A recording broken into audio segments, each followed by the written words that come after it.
Praise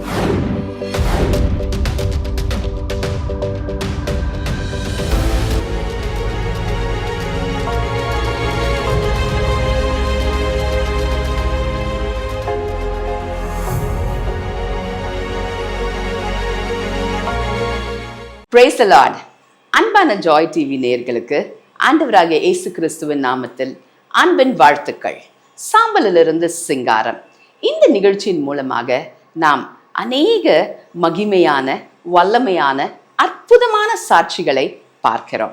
இந்த நாளிலும் நாம் அப்படிப்பட்ட ஒரு அற்புதமான, மகிமையான, வித்தியாசமான ஒரு சாட்சியை தான் பார்க்க போகிறோம்.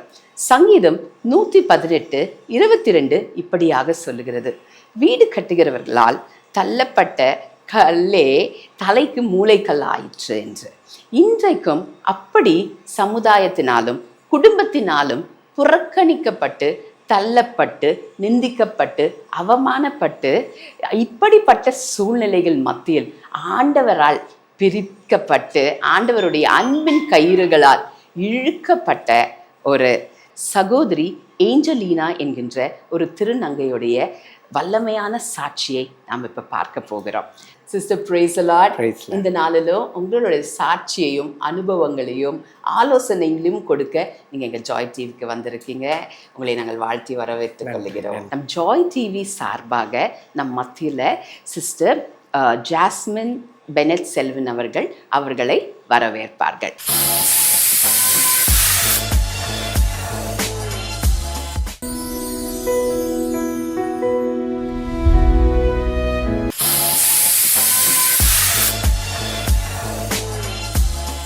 சிஸ்டர், எங்க நேயர்களுக்காக நீங்க உங்களை பத்தி அறிமுகம் செய்து கொள்ள முடியுமா? கண்டிப்பா.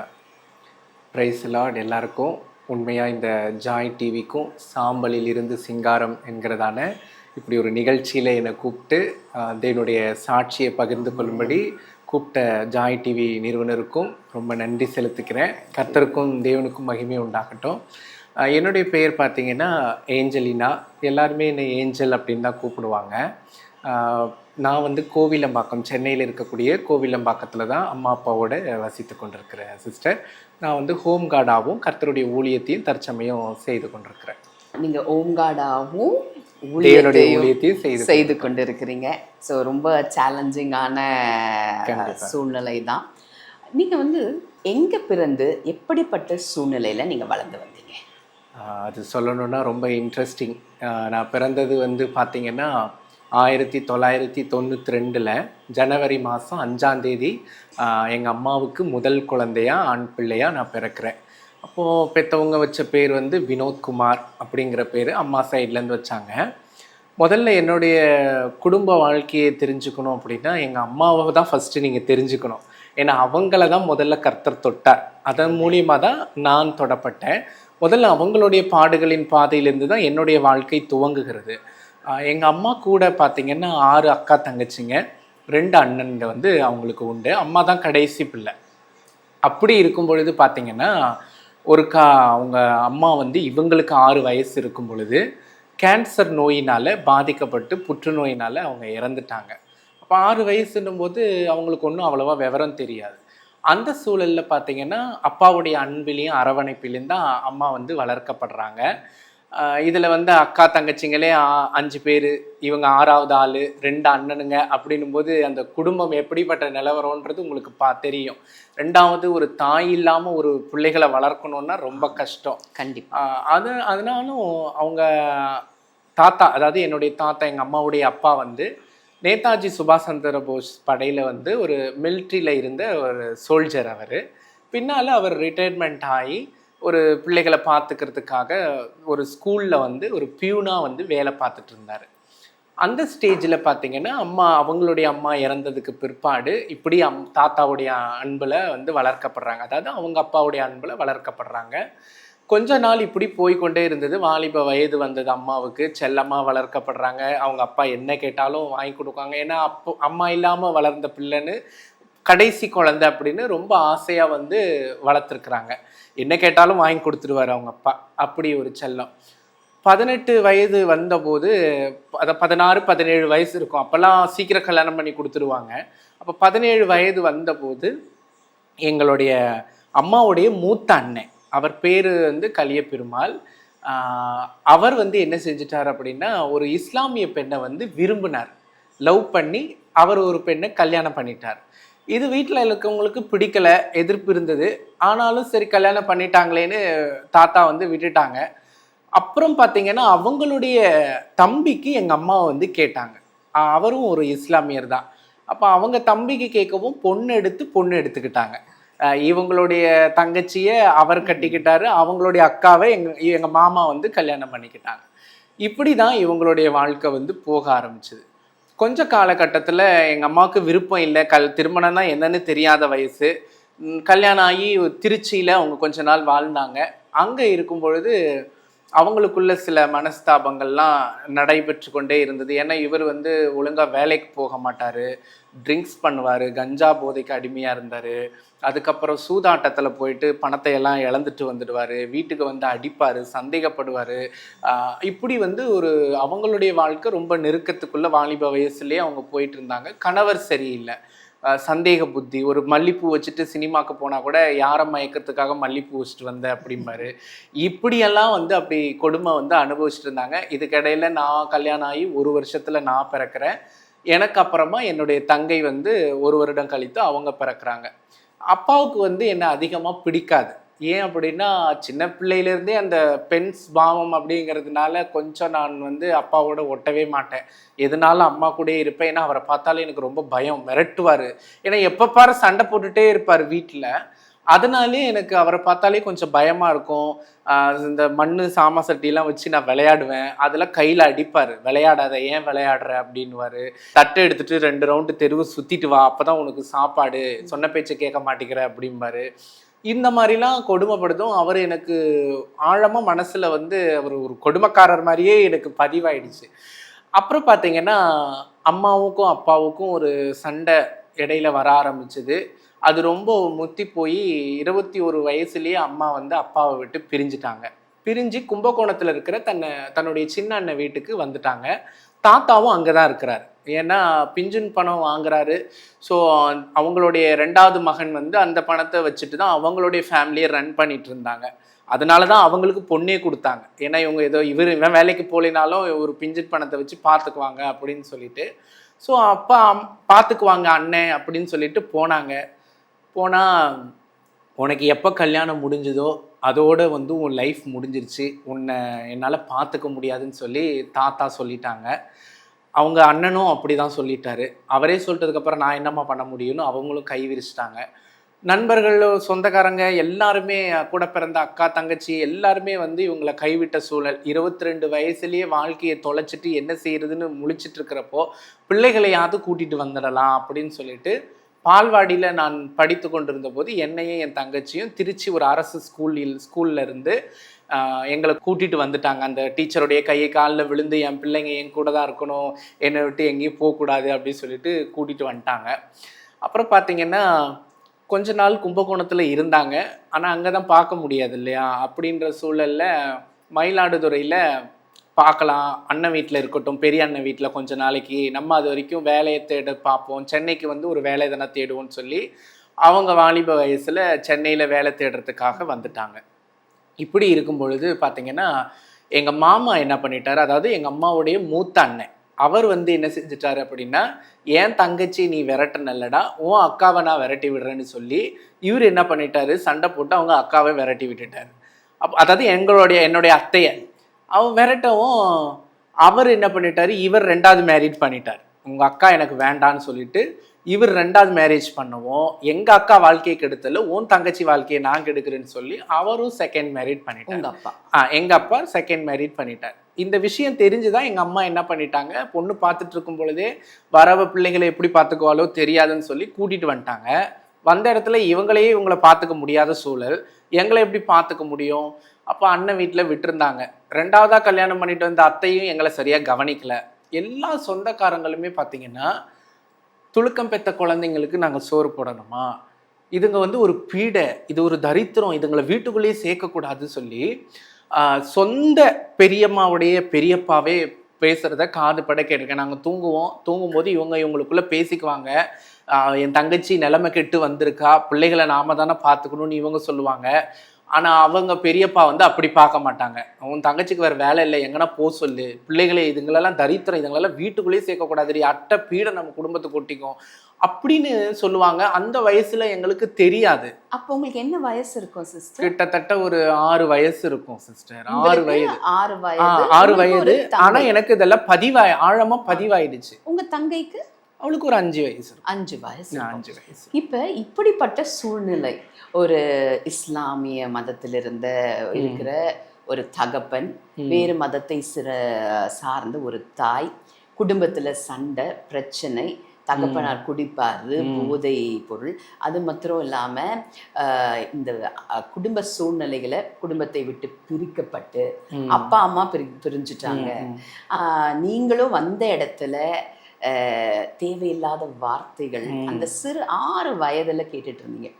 இன்னைக்கு பாத்தீங்கன்னா சிஸ்டர், நிறைய பேர் இந்த நிகழ்ச்சியை பார்த்துட்டு இருக்க, இந்த சாம்பலில் இருந்து சிங்காரம் நிகழ்ச்சியை பார்த்துட்டு இருக்க நிறைய பெற்றோர்களும் இப்படிப்பட்ட நிலைமை தான். கண்டிப்பா இந்த பிள்ளைகளுக்கும் இப்படிப்பட்ட நிலைமை தான்.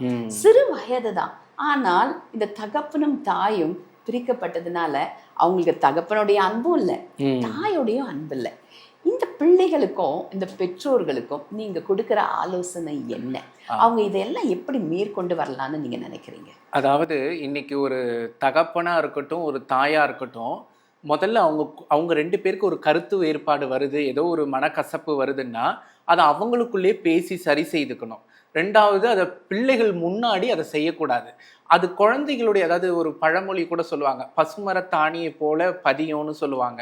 அது மாதிரி சின்ன வயசுல அவங்க என்ன பார்க்குறாங்களோ அதை தான் கற்றுக்கொள்ளுவாங்க.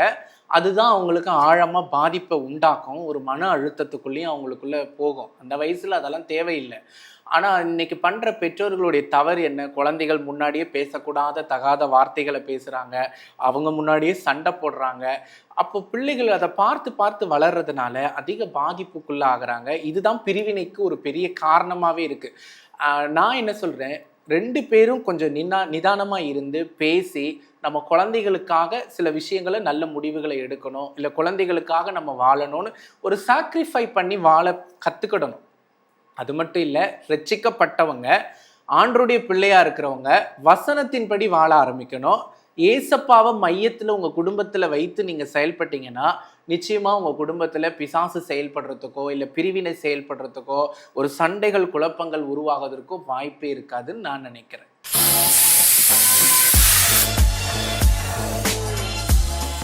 சிஸ்டர், நீங்கள் சொன்னீங்க இப்போ உங்கள் அம்மா தனியாக வந்துட்டாங்க. ஸோ அந்த இடத்துல உங்கள் அம்மாவுக்கு நடந்த கொடுமைகள், நீங்கள் போய்கொண்டிருந்த அந்த சூழ்நிலைகள், அதன் மத்தியில் நீங்கள் எங்கே படிச்சீங்க, உங்கள் படிப்பு என்ன ஆச்சு, அதுக்கப்புறமா உங்கள் தாயாருக்கு என்ன ஆச்சு, அதனுடைய அடுத்த நிலைமை? கண்டிப்பாக சொல்கிறேன். இப்போது அம்மா சென்னைக்கு வந்துட்டாங்க. அவங்க சென்னைக்கு வந்ததுக்கு பிற்பாடு பார்த்தீங்கன்னா, இங்கே என்னுடைய லைஃப் மாமாவால் சரியாக கவனிக்க முடியல. அவர் கொத்தனார் வேலைக்கு போகிறாரு, அவர் ஃபேமிலி, அதுக்குள்ளே அவருக்கு 2 குழந்தைங்க ஆயிடுச்சு. ஸோ அவரே ரொம்ப கஷ்டத்தில் இருக்கிறாருன்னும் போது அவரால் எங்களை பார்த்துக்க முடியல. பின்னால் என்ன பண்ணாங்க, எங்கள் அம்மா மயிலாடுதுறையிலே இருக்கக்கூடிய ஒரு ஹாஸ்டலில் கொண்டு போய் விட்டாங்க. ஆக்சுவலாக அது ஹாஸ்டல் கிடையாது, அவங்க வீட்டில் போய் சொல்லி பணம் வாங்கிட்டு வீட்டிலே ஒரு பார்த்துக்கிட்ட ஒரு ஹாஸ்டல் மாதிரி பார்த்துக்கிட்டாங்க. அவங்க வீட்டில் பார்த்தீங்கன்னா ஒரு பொம்பளை பிள்ளை, 3 ஆம்பளை பசங்க, அவங்க அம்மா அப்பா. இவங்களுக்கு ஆடு மாடு கோழி எல்லாமே உண்டு. இவங்க வீட்டில் வேலைக்காரங்க யாரும் கிடையாது. ஆனால் அதுக்கு பதில் நாங்கள் தான். ஆக்சுவலாக எங்களுக்கு என்ன வயசு சொன்னேன்னா, அப்போது ஒரு 6-7 வயசு தான் இருக்கும். என் தங்கச்சிக்கு ஒரு 6 வயசு இருக்குன்னு வச்சுக்கோங்க. இந்த கேப்பில் ஒரு 7 வயசு எனக்கு இருக்கும், என் தங்கச்சிக்கு ஒரு 6 வயசு இருக்கிற பிள்ளைகளை தினம் அவங்க படுத்து ஏஞ்ச பெட்ஷீட்டை நாங்கள் தான் மடிக்கணும்.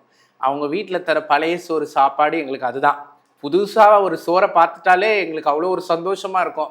ஒரு நல்ல சமையல் சமைக்கிறாங்க, ஒரு ஸ்மெல் வருதுனாலே இன்றைக்கி நல்ல சாப்பாடு திருப்தியாக சாப்பிடலான்னு நினைப்போம். ஆனால் அவங்க அந்த பழசையும் சூடு பண்ண 2 நாள் 3 நாளுக்கு முன்னாடி சூடு பண்ணி அதை வடிகட்டி காஞ்சி போயிருக்கிற அந்த சாம்பாரை தான் எங்களுக்கு கொடுப்பாங்க. அப்புறம் பார்த்திங்கன்னா, இது எங்கள் அம்மா விட்டுட்டு போயிட்டாங்க. அவங்களுக்கு பணத்தை கட்டிட்டு அவங்க பிழைப்பை பார்க்கறதுக்காக சென்னைக்கு வந்துட்டாங்க. நானும் என் தங்கையும் அந்த மயிலாடுதுறையில் இருக்கக்கூடிய அந்த ஒரு சின்ன வீட்டில் ஹாஸ்டல்னு இருக்கக்கூடிய இடத்துல இருக்கோம். அங்கே இருக்கக்கூடிய ஒரு கவர்மெண்ட் ஸ்கூலில் தான் இவங்க வந்து கார்டியன்னு சொல்லி சேர்த்து விட்டுருக்காங்க. 1வது படிக்கிறேன். அப்போ தான் இப்போ 1வது படிக்கிறேன். ஆனால் பார்த்தீங்கன்னா எனக்கு கிழிஞ்ச டவுசர் தான். எனக்கு வந்து நல்ல ட்ரெஸ்ஸு கிடையாது. டெய்லி ஸ்கூலுக்கு லேட்டாக தான் போவேன். ஏன் லேட்டாக போவேன் அப்படின்னா, டெய்லி சாக்கடை வந்து வழிஞ்சிடும். இவங்க குளித்த தண்ணி, பாத்திரம் விளக்கின தண்ணி எல்லாம் வழிஞ்சிடும். ஸோ அந்த சாக்கடையை மொண்டு ஊற்றணும். அதை ஊற்றிட்டு குழந்தை எனக்கு அதை எப்படி க்ளீன் பண்ணணும்னு கூட தெரியாது. அந்த ஸ்மெல்லோட அந்த ட்ரெஸ்ஸோட அப்படியே நான் ஸ்கூலுக்கு போயிடுவேன். இதை டீச்சர் வந்து வாட்ச் பண்ணிகிட்டே இருந்தாங்க. அந்த ஃபஸ்ட் ஸ்டாண்டர்ட் எடுக்கிற டீச்சர் வாட்ச் பண்ணிகிட்டே இருந்தாங்க. அப்பா இங்கே வா, நீ எங்கே இருக்கிற, ஏன் டெய்லி ஸ்கூலுக்கு லேட்டாக வர, நானும் பல வாட்டி பார்க்குறேன், 2 வாட்டி 3 வாட்டி நீ அடி வாங்கிட்டே இருக்கிற, தினம் நான் அடித்து உன்னை சொல்லி அனுப்புனாலும் நீ தினம் லேட்டாக தான் வர, ஏன் லேட்டாக வர, உனக்கு என்ன பிரச்சனை, உங்கள் அம்மா அப்பா எங்கே இருக்காங்க அப்படின்னு கேட்கும்போது நான் சொல்ல ஆரம்பித்தேன். இல்லை டீச்சர், எனக்கு வந்து அம்மா வந்து ஊரில் இருக்கிறாங்க, நாங்கள் ஹாஸ்டலில் இருக்கிறோம், எனக்கு யாரும் இல்லை, நாங்கள் ஹாஸ்டலில் தான் இருந்து படிக்கிறோம், ஏன் லேட்டாக வரேன்னா இந்த மாதிரி சாக்கடையை நான் மொண்டு அள்ளி ஊற்றிட்டு தான் நான் வரேன், அதனால தான் என்னுடைய ட்ரெஸ் எல்லாம் ஸ்மெல்லாக இருக்குது அப்படின்னு சொல்லிட்டு சொல்லுவேன். அப்போ டீச்சர் கேட்பாங்க, சாப்பிட்டியாம்மா நீ அப்படின்னு கேட்டாங்க. அந்த ஒரு வார்த்தை, சாப்பிட்டியாமான்ற ஒரு வார்த்தை பெற்றவங்க கேட்டால் அது நமக்கு எவ்வளோ சந்தோஷமாக இருக்கும். ஆனால் அதை டீச்சர் கேட்டப்போ அந்த தனிமையில் இருந்த எனக்கு அது ரொம்ப ஆறுதலாக இருந்தது. தேவன் வந்து எனக்கு அங்கே ஒரு ஆறுதலாக டீச்சரை கொடுத்துருந்தார். உண்மையாக நான் கர்த்தருக்கு நன்றி செலுத்துகிறேன். அந்த குடும்பத்தில் 3 அண்ணன் தம்பிங்க, அவங்க ஒரு சிஸ்டர், அவங்க பொண்ணு, அவங்களுடைய கணவன் மனைவின்னு எல்லாரும் இருக்காங்க. ஆனால் அவங்க எங்களுக்கு ஒரு நாளும் ஆறுதலாக பேசினதும் இல்லை, ஒரு சந்தோஷமாக பார்த்துக்கிட்டதும் இல்லை. ஆனால் டீச்சர் கேட்ட அந்த ஒரு வார்த்தை எனக்கு மிக ஆறுதலாக இருந்தது. அப்போ நான் சொன்னேன், சாப்பிடல டீச்சர், பழைய சாதம் தான் கொடுப்பாங்க, அது கெட்டு போயிருந்தது, நான் சாப்பிடாம வந்துட்டேன் அப்படின்னு நான் சொல்லுவேன். அப்போ டீச்சர் மடியில் உட்கார வச்சுட்டு அவங்க சாப்பிட்றதுக்கு மதியம் எடுத்துகிட்டு வந்த டிஃபன் பாக்ஸை திறந்து எனக்கு சாப்பாடு ஊட்டி விட்டதை நான் இன்னும் மறக்கலை. அந்த டீச்சர் உயிரோட இருக்காங்களான்னு கூட தெரியாது. ஆனால் நான் இன்னுமே வந்து அந்த டீச்சரை நான் மறக்கவே இல்லை. அவங்களுடைய அன்புனா என்னங்கிறத அங்கே நான் பார்த்தேன். ஏன்னா நான் பார்த்த சொந்தங்கள், என்னுடைய உறவுகள் எல்லாருமே எங்களை வெறுக்கிறவர்களாகவும், எங்களை எப்படியாவது துரத்தணும், ஒதுக்கணும், இவங்க நம்மக்கிட்ட இருந்தால் நமக்கு தான் பாதிப்பு இல்லை கஷ்டம், இது எங்களை வந்து ஒரு எப்படி சொல்கிறது, தீட்டான ஒரு பொருளாக, ஒரு அறிவு இருக்கக்கூடிய ஒரு விஷயமா தான் எங்களை பார்த்தாங்க. யாருமே எங்கள் ஃபேமிலியில் எங்களை சேர்த்துக்கலை. சொந்த ஈவன் பெரியப்பா கூட அப்படி தான் பேசினார். அதனாலவே எனக்குள்ள பாதிப்பு அதிகமாக இருந்தது. ஸோ அன்புனா என்னன்னே எனக்கு தெரியாது. அந்த சமயத்தில் பார்த்தீங்கன்னா எங்கள் டீச்சர் ஆறுதலாக இருந்தாங்க. அவங்க டிஃபன் பாக்ஸ் திறந்து சாப்பாடு ஊட்டி விடுறது இப்படி இருந்தாங்க. அவங்களுக்கு எங்களுடைய கஷ்டம் வந்து புரிய ஆரம்பிச்சுது. இப்படி இருக்கும்போது பார்த்தீங்கன்னா இவங்க வீட்டில் வந்து எல்லா வேலையும் நாங்கள் தான் செய்யணும். பெருக்கிறதுலேருந்து பாத்திரம், 6 வயசில் என்ன பாத்திரம் வளர்க்க முடியும், இவ்வளோ பாத்திரத்தை போட்டுட்டு விளக்க சொல்லுவாங்க. என் தங்கச்சியை நானும் சேர்ந்து அந்த பாத்திரத்தை விளக்கிட்டு தான் ஸ்கூலுக்கு போகணும். அதுக்கு பின்னால் பார்த்தீங்கன்னா அங்கே வந்து ஆடு மாடுலாம் இருக்கும். அவங்க நிறைய ஆடுகள் திண்ணையில் கட்டி போட்டிருப்பாங்க. எங்களுடைய படுக்கை எங்கன்னா அந்த ஆடுகள் இருக்கிற இடத்துல தான். தாவீது வந்து ஆடு மேய்ச்சார்னு சொல்லி வேதத்தில் வாசிக்கிறோம். அந்த வயசுல என்ன நம்பி முதல்ல தேவன் கொடுத்தது ஆடுகள் தான். ஆடு ஊழியம் தான் ஃபர்ஸ்ட். அந்த அப்போ நான் முதல்ல செய்த ஊழியமே வந்து ட்ராக்ஸ்.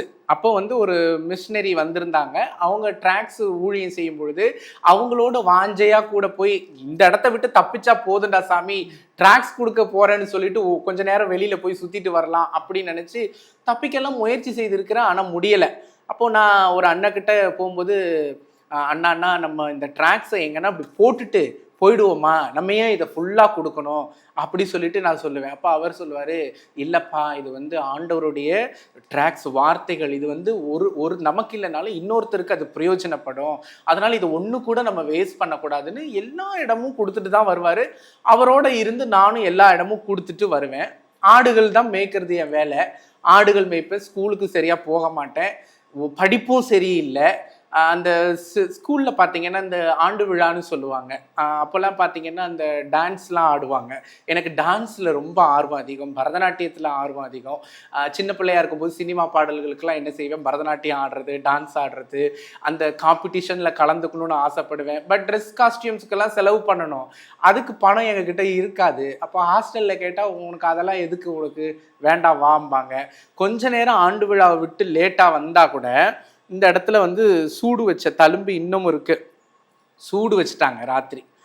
ஏன் லேட்டாக வந்தீங்க அப்படி சொல்லிட்டு ஹாஸ்டலில் சூடு வச்சுட்டு பின்னாடி என் தங்கச்சியுடைய முதுகுலையும் சூடு வச்சுட்டாங்க. இதெல்லாம் வந்து பக்கத்து வீட்டுக்காரங்க எங்கள் அம்மா வந்தபோது சொல்லிட்டாங்க, இந்த மாதிரி அந்த பிள்ளைங்க குடம் சைஸு கூட இல்லை, இதுங்கெல்லாம் குடத்தை எடுத்துக்கிட்டு தண்ணி பிடிக்கிறதுக்கு தெருவுக்கு வருதுமா, ரொம்ப பாடுபடுத்துகிறாங்க அந்த குழந்தைங்கள, அதுங்க நிம்மதியாகவே இருக்கல பாருங்க, மழையிலையும் வெயிலையும் ஆட்டு மூத்திர புழுக்கையில் படுக்குதுங்க, பாவமாக இருக்குதுமா, தயவுசெய்து உங்களோட கஷ்டமோ நஷ்டமோ உங்களோட உங்கள் பிள்ளைகளை வச்சுக்குங்க அப்படி சொல்லிட்டாங்க. அப்போ அந்த சூழ்நிலையில் அம்மா என்ன பண்ணிட்டாங்க, அங்கேருந்து எங்களை சென்னைக்கு வந்து அவங்கக்கிட்ட சண்டை போட்டுட்டு திரும்ப சென்னைக்கு கூட்டிகிட்டு வந்தாங்க. சென்னைக்கு கூட்டிகிட்டு வந்தால் அவங்கள பார்த்துக்கிறதுக்கே முடியல. ஏன்னா அவங்களுடைய கஷ்டம் அதிகமாக இருக்குது, வாலிப வயசு வேறு. அவங்க பார்த்திங்கன்னா பிராமணர் அக்ரஹாரத்தில் இருக்கக்கூடியவங்களுக்கு போய் தண்ணி அடித்து கொடுப்பாங்க. அப்போல்லாம் அடிப்பம்பு தண்ணிக்கு ரொம்ப கஷ்டம், இதில் தான் வரும், அது என்ன சொல்லுவாங்க, தண்ணி லாரியில் தான் தண்ணி வரும். அப்போ அந்த மாதிரி தண்ணி ஒரு வீட்லேயும் அடிக்கணும், ஒரு குடத்துக்கு ₹1 வீதம் அப்படி தான் கொடுப்பாங்க. அது மாதிரி 10 குடம் ஒரு வீட்லேயும் அடித்து கொடுக்கணும். அந்த மாதிரி ஒரு 4-5 வீட்டில் அடிச்சுட்டு வந்து அப்பாடான்னு வந்து அப்போ தான் உட்காருவாங்க. பசி மயக்கமாக இருக்கும், நெஞ்சு வலி இருக்கும். அவங்க அங்கே பக்கத்தில் தான் வந்து அவங்க அக்காவுடைய பொண்ணு ஒன்று கல்யாணம் கட்டி கொடுத்து அங்கே தான் இருக்கிறாங்க. இவங்க வேலை செய்த வடபழனியில் தான் வந்து அவங்க இருக்கிறாங்க. அப்போ இவங்க அக்கா வந்து இப்போ பொண்ணு வந்து பக்கத்தில் இருக்காளே, மதியம் வெயில், நல்ல பசி, இவங்களுக்கு வேலை செய்துட்டு வரவும் ரொம்ப பசி, என்ன பண்ணலாம் அப்படின்னுட்டு அக்கா பிள்ளை இருக்காளேன்னுட்டு ஒரு உரிமையில் சாப்பிட்றதுக்காக போகிறாங்க. போனவங்க பேசிகிட்டே இருக்காங்க, ஏதேதோ கதைகள்லாம் பேசுகிறாங்க.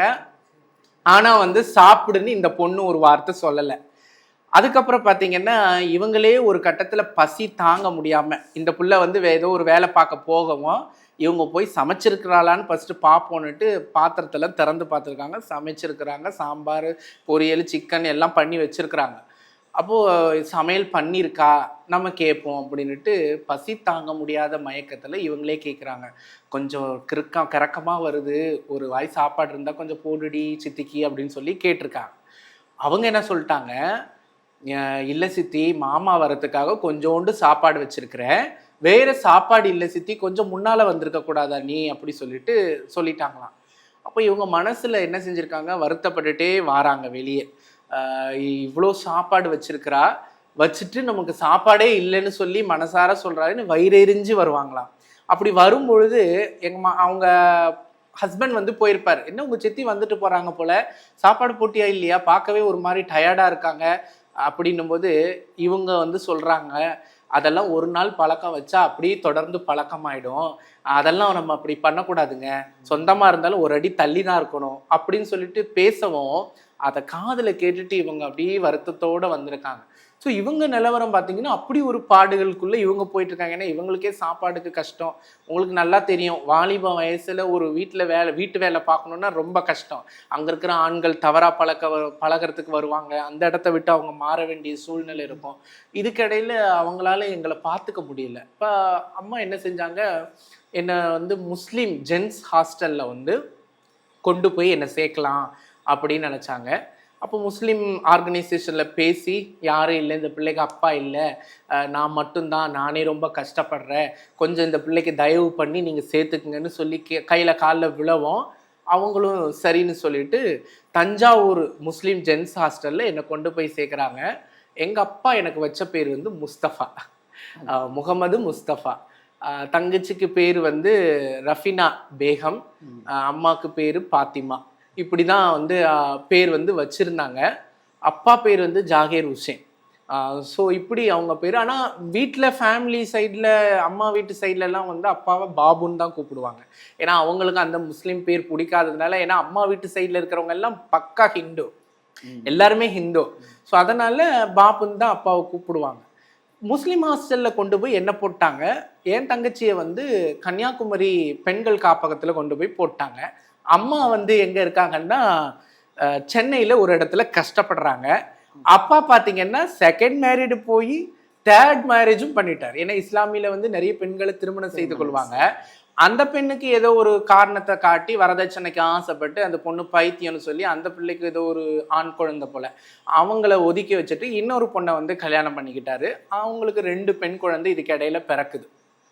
இப்போ நாங்கள் என்னுடைய லைஃப் பார்த்தீங்கன்னா இப்படி ஒரு ஆளுக்கு 4-5 திசையில் குடும்பம் சின்னாசி பின்னமாக பிரிக்கப்பட்டு நாங்கள் இப்படி இருக்கோம்.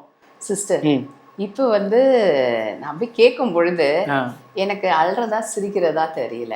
ஏன்னா அந்த 6-7 வயதில் நீங்களும் உங்கள் தங்கையும் அந்த பட்ட கொடுமைகள். ஆனால் வேதத்தில் ஒரு வசனம் இருக்கிறது, தகப்பனும் தாயும் உன்னை கைவிட்டாலும் நான் உன்னை கைவிட மாட்டேன். தகப்பன் அன்பு, தாய் அன்பு, சொந்த பந்தங்கள் அன்பை இழந்த பொழுதும் அந்த இடத்துல ஒரு ஆசிரியரை கொண்டு அந்த அன்பை ஈடுகட்டின ஒரு தேவன். அந்த வயதுலயும் ஆண்டவரை பத்தி தெரியல, ஆனா போய் ட்ராக்ஸ் கொடுக்க ஆண்டவர் அந்த இடத்துல உதவி செய்தார். ஆடு முதல்ல மேய்ப்பா, அப்புறம் உனக்கு ஆத்துமாக்களை நான் கொடுக்குறேன். அது ரொம்ப அழகா இருந்துச்சு நீங்க சொன்னது. என்ன அந்த ஆடு ஃபர்ஸ்ட் ஆடு மேய், அதுதான் எனக்கு முதல்ல பழக்கினதே அங்கதான். அந்த ஆடுகளுக்கு ஒரு பேரை வச்சு அந்த ஆடுகளுக்கு மேய்க்க வச்சு அந்த ஆடுகளை பார்த்துக்கிறது, அதுங்களுடைய தூங்குறது, இதுதான் என்னுடைய ஃபர்ஸ்ட் ஊழியமாவே இருந்துச்சு. அதுதான் ஃபர்ஸ்ட் ட்ரைனிங். கர்த்தர் பொறுமையை கற்றுக் கொடுக்கறதுக்கு எனக்கு அங்கதான் ஃபர்ஸ்ட் ட்ரைனிங் கொடுத்தாரு. இப்படி தனிமை உணர்வு எனக்குள்ள அதிகரிக்க ஆரம்பிச்சது. ஏன்னா இப்ப அம்மாவும் பிரிஞ்சு போயாச்சு, கூட இருந்த தங்கச்சியும் போயாச்சு, அப்பாவும் போயாச்சு. அப்போ ரொம்ப தனிமை உணர்வு. இதுக்கடையில நான் 3வது படிக்கிறேன். இப்போ வந்து நான் 8 வயசு ஆயிடுச்சு, 3வது படிக்கிறேன். 3rd ஸ்டாண்டர்ட் படிக்கும் பொழுது எனக்குள்ள பெண் தன்மையும் ஒரு பக்கம் வளர்ந்து கொண்டே இருக்கு. இதுவும் ஒரு பக்கம் அதிகமா ஆயிட்டே இருக்கு. அந்த 8 வயசுல தான் நீங்க அதை உணர்றீங்க? இல்ல, 6 வயசுல இருந்தே அந்த பிரச்சனை இருக்கு.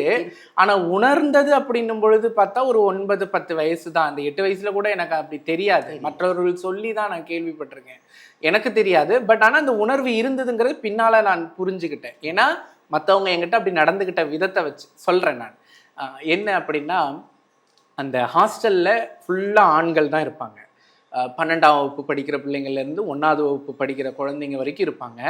அங்கேயும் தேவன் எனக்கு ஒரு ஆறுதலை வச்சிருந்தாரு. எப்படி யோசேப்புக்கு சிறைச்சாலையில இருக்கும்போது கூட அங்கேயும் தேவன் சிறைச்சாலை காவலர்கள் மத்தியில வந்து ஒரு தயவை ஏற்படுத்தினாரோ, அந்த மாதிரி நான் இருந்த இடத்துல எனக்கு ஆறுதலா வாட்ச்மேன் இருந்தாரு.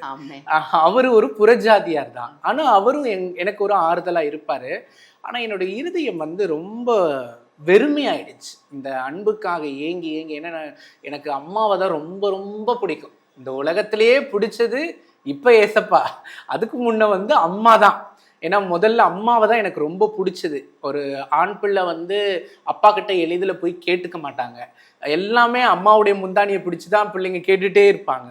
அப்படிதான் அம்மா கிட்ட எதுனாலும் கேட்பேன். அம்மா என்னை விட்டுட்டு போயிட்டாங்கன்னா ரோட்ல உளுந்து பெறலுவேன், அடம் பிடிப்பேன், அவங்கள விடவே மாட்டேன். அப்படி இருந்த பிள்ளை நான் தனிமையானதுக்கப்புறம் செவுத்தையே பார்த்துட்டு இருப்பேன்.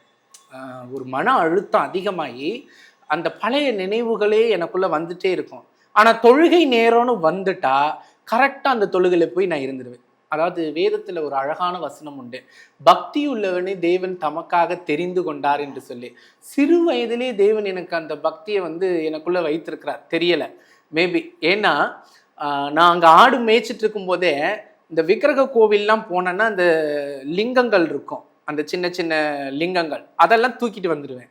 அதெல்லாம் தூக்கிட்டு வந்து நானே ஒரு சின்ன கோவில் மாதிரி கட்டி அதுக்கு தண்ணியை ஊற்றி அபிஷேகம் பண்ணி அதுக்கு தீபாரதனெல்லாம் காட்டுற மாதிரி. அப்பயே அந்த ஒரு மைண்டு வந்து அந்த ஒரு பக்திங்கிற ஒரு மைண்டு வந்து எனக்குள்ளே இருந்தது. அப்போ இந்த அல்லாஹ் கிட்ட போகும்போது கரெக்டாக அந்த தொழுகையில் போய் அந்த பாங்கு வந்து நான் வாசிப்பேன். அதில் வர அலீஃப் எல்லாமே நான் படிப்பேன். இந்த குரான் எழுத்துக்கள் எல்லாம் ஆரம்ப ஸ்டேஜில் நான் அப்போ தான் படிச்சுட்டு இருந்தேன். அழுவேன், முழங்கால் படிட்டு இப்படி 2 கையை விரித்து அந்த தொழுகை முடிஞ்சதும் எல்லாரும் போயிடுவாங்க. ஆனால் நான் மட்டும் அழுதுகிட்டே இருப்பேன். என்னை எதுக்கு படைச்ச, எதுக்கு என்னை உருவாக்குனேன், நீ தெய்வமா இருந்தால் என் கூட பேசு, என்னை ஏன் எங்கள் அம்மா இப்படி இருக்காங்க, எங்கள் அப்பா ஏன் இப்படி இருக்காங்க, என் சிஸ்டர் ஏன் இப்படி இருக்காங்க, நான் ஏன் இப்படி இருக்கேன், அப்படி கேள்வி கேட்பேன். ஆனால் பதில் எதுவும் இருக்காது, ஆறுதல் எதுவும் கிடையாது. அந்த வாட்ச்மேன் தாத்தா மட்டும்தான் ஆறுதல். ஃபோன் பக்கத்துலேயே உட்காந்துருப்பேன். எங்கள் அம்மா ஒரு சின்ன ஃபோன் பண்ணி ஒரு ஆறுதலாக எப்படி இருக்கேன்னு கேட்க மாட்டாங்களான்னு. லெட்டர் அந்த தாத்தாட்ட சொல்லி சொல்லி எழுதுவேன். லெட்டர் எழுதி அனுப்புங்கன்னு. ஒரு லெட்டருக்கும் ஒரு பதிலும் வரவே வராது. அப்படி இருந்தபோது எனக்கு இந்த நாளடைவு கேப்பில் அம்மாவை தேடிட்டு இருந்த அந்த நினைப்பே போயிடுச்சு. பார்த்தீங்கன்னா வாசலே பார்ப்பேன். இந்த கவர்மெண்ட் லீவு வருது பாருங்க, இந்த 30 நாள் இந்த ஸ்கூல் முடிஞ்சு லீவு மே மாதம் வரும். அப்போல்லாம் கேட்டு காலையிலேருந்து சாயந்தரம் வரைக்கும் எங்கேயும் நகர மாட்டேன். அந்த கேட்டு வாசலையே பார்த்துட்டு இருப்பேன். அப்போ நீங்கள் பார்த்துக்குங்க, அந்த சின்ன வயசில் அந்த குழந்தையோடைய ஏக்கம் எப்படி இருக்குது, ஒரு தாயின் அன்புக்காக எவ்வளோ ஏங்கியிருக்காங்கன்ட்டு. அந்த வாசலே பார்த்துருப்பேன். எங்கள் அம்மா வரவே மாட்டாங்க, எல்லா பிள்ளைகளும் போயிடுவாங்க. ஹாஸ்டலில் நான் மட்டும் தனிமையாக இருப்பேன். அப்போ அந்த வாட்ச்மேன் தாத்தா கூப்பிடுவார், தீபாவளிக்கு நான் ஊருக்கு போகிறேன், வா என் கூட, என் வீட்டுக்கு வந்துடு அப்படின்பாரு. இல்லை நான் வரல, இங்கே இருக்கேன் அப்படின்பேன். அப்போது பிள்ளைகளை பார்க்குறதுக்கு நிறைய பேரண்ட்ஸ் வந்து தின்பண்டங்கள் பொம்மைகள் எல்லாம் எடுத்துகிட்டு வருவாங்க. இது என்னுடைய உணர்வுகளை நான் சொல்கிறேன் உங்களுக்கு. எவ்வளவுக்கு அவ்வளவோ மன ரீதியாக நான் பாதிக்கப்பட்டேங்கிறத நான் உங்களுக்கு சொல்கிறேன். அப்போ அந்த குழந்தைகள் வந்து அந்த பொம்மைகள் தின்பண்டங்களை அவங்களுக்கு கொடுக்கும்போது நம்ம என்ன செய்வோம், போயிட்டு ஆசையாக அவங்க ஏதோ வாங்கிட்டு வந்திருக்காங்கன்னு போய் வேடிக்கை பார்க்குறதுக்கு உட்காருவோம். அவங்க ஏதோ சாப்பிட்றதுக்கு பிள்ளைகளுக்கு கொடுக்கும்போது நம்மளே என்ன செய்வோம், கை நீட்டுவோம். ஆனால் அவங்க ஏதோ ஒரு குழந்தை பாவம் கேட்குதுன்னு நினச்சி கூட கொடுக்க மாட்டாங்க. இப்போ நாமளாக இருந்தால் என்ன நினைப்போம், ஐயோ பாவம் பிள்ளை கேட்குறானே அப்படின்னு நம்ம கொடுப்போம். ஆனால் அவங்க கொடுக்கல, சிப்போ அப்படின்னு கையை தட்டி விட்டுட்டாங்க. அப்போது அந்த நேரம் எனக்கு ரொம்ப கஷ்டமாக இருந்தது. ஏன் நம்மளை இப்படி எல்லாரும் வெறுக்கிறாங்க, நம்மளுக்குள்ள என்ன அப்படி இருக்கு அப்படின்னு. எல்லாரும் கிரிக்கெட்டு அந்த கிட்டில், அதுக்கப்புறம் வந்து இந்த பம்பரம் விளையாட போவாங்க. ஆனால் நான் மட்டும் நொண்டி விளையாடுறதும் அந்த ஸ்டிப்பிங் விளையாடுறதும் பல்லாங்குழி விளையாடுறதும் இதுதான் இன்ட்ரெஸ்ட் இருக்கும். அப்போ என்ன இந்த பாய்ஸ் யாருமே சேர்த்துக்க மாட்டாங்க, ஏன்னா என்னுடைய பெண் தன்மை இருக்கிறதுனால. இதை வாலிப பிள்ளைகள் பார்த்தவங்க இரவு நேரத்தில் எனக்கு பாலியல் ரீதியாக டார்ச்சர் பண்ண ஆரம்பித்தாங்க. எனக்கு இதை நான் ஓப்பனாக சொல்கிறேன், எனக்கு சின்ன வயசில் அப்படி ஒரு பாலியல் தொந்தரவுகள் வந்து கொடுத்தாங்க. 12வது 11வது படிக்கிற பிள்ளைங்க படுக்கை அறையில் எனக்கு என்னன்னே தெரியாத வயசில் என்னை ரொம்ப அதிகமாக துன்புறுத்தி ரொம்ப டார்ச்சர் பண்ணாங்க. ஒரு பக்கம் மன ரீதியாகவும் நான் வேதனைப்படுறேன், சரீர ரீதியாகவும் வேதனைப்படுறேன். இதை போய் இன்னொருத்தட்ட சொல்ல முடியல. சின்ன வயசுல 8 வயசுலேயே வந்து என்னை மிரட்டுறாங்க. நீ இப்போ நடந்த விஷயத்த போய் நீ யார்கிட்டனா சொன்னீங்கன்னா உன்னை கொன்னுடுவேன், உன்னை அடிச்சிடுவேன் அப்படின்னு ஏதாவது ஒன்று சொல்லி என்னை மிரட்டுறாங்க. ஸோ அதனால் நான் இதையும் சொல்ல முடியல. இந்த வேதனை கிட்டத்தட்ட ஒரு வருஷம் எனக்கு கடந்து போச்சு. ஒரு வருஷமாக ஒரு பக்கம் மன ரீதியாகவும் போராட்டம், ஒரு பக்கம் வந்து பாலியல் ரீதியாக இவங்க எனக்கு ஒரு பக்கம் துன்பப்படுத்துகிறாங்க. எந்த ஆண்களோடையும் நான் பழகவும் மாட்டேன், பேசவும் மாட்டேன். என்னுடைய லைஃப்பில் பார்த்தீங்கன்னா இது நடந்ததுக்கு பிற்பாடு ஆண்கள் அப்படின்னு பார்த்தாலே ஒரு கொடூரமான ஒரு வில்லன் ரேஞ்சுக்கு வந்து போயிட்டேன். ஆண்கள்லாம் நம்ப தகுந்தவர்கள் கிடையாது, இவங்கெல்லாம் மோசமானவங்க, இந்த உலகத்தில் எல்லாருமே மோசமானவங்க, யாரும் நல்லவங்களே கிடையாது அப்படின்ட்டு யாரோடையும் பேசக்கூடாது அப்படின்னு ஒரு எண்ணத்துக்காக வாழ்கிறோம், எதுக்காக இருக்கிறோம் அப்படின்றது ஒரு சிந்தனையே இல்லாமல் ஒரு நடைப்பெணமாகவே என்னுடைய வாழ்க்கை இருந்தது. 3வது முடிஞ்சு 4வது போக போகிற இந்த ஒரு வருட கேப்பில் அம்மா திரும்ப வராங்க. அப்போ பார்த்தீங்கன்னா ஒருத்தரை கூப்பிட்டுட்டு வராங்க. இதற்கு இடையில பார்த்தீங்கன்னா எங்கள் அப்பா வந்து இறந்து போயிடுறார். என்னை பெத்த பயாலஜி ஃபாதர் வந்து இறந்துடுறார். அவருக்கு ஒரு விரக்தியில் விஷம் மருந்து குடித்து அவர் சூசைட் பண்ணி இறந்துடுறாரு.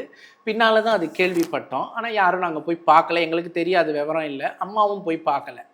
பின்னால் பார்த்தீங்கன்னா அம்மா வந்தாங்க. வந்தப்போ சிஸ்டரை கையில் கூட்டிகிட்டே வந்தாங்க. திடீர்னு அம்மா நான் தேடினப்போ அம்மா வரல.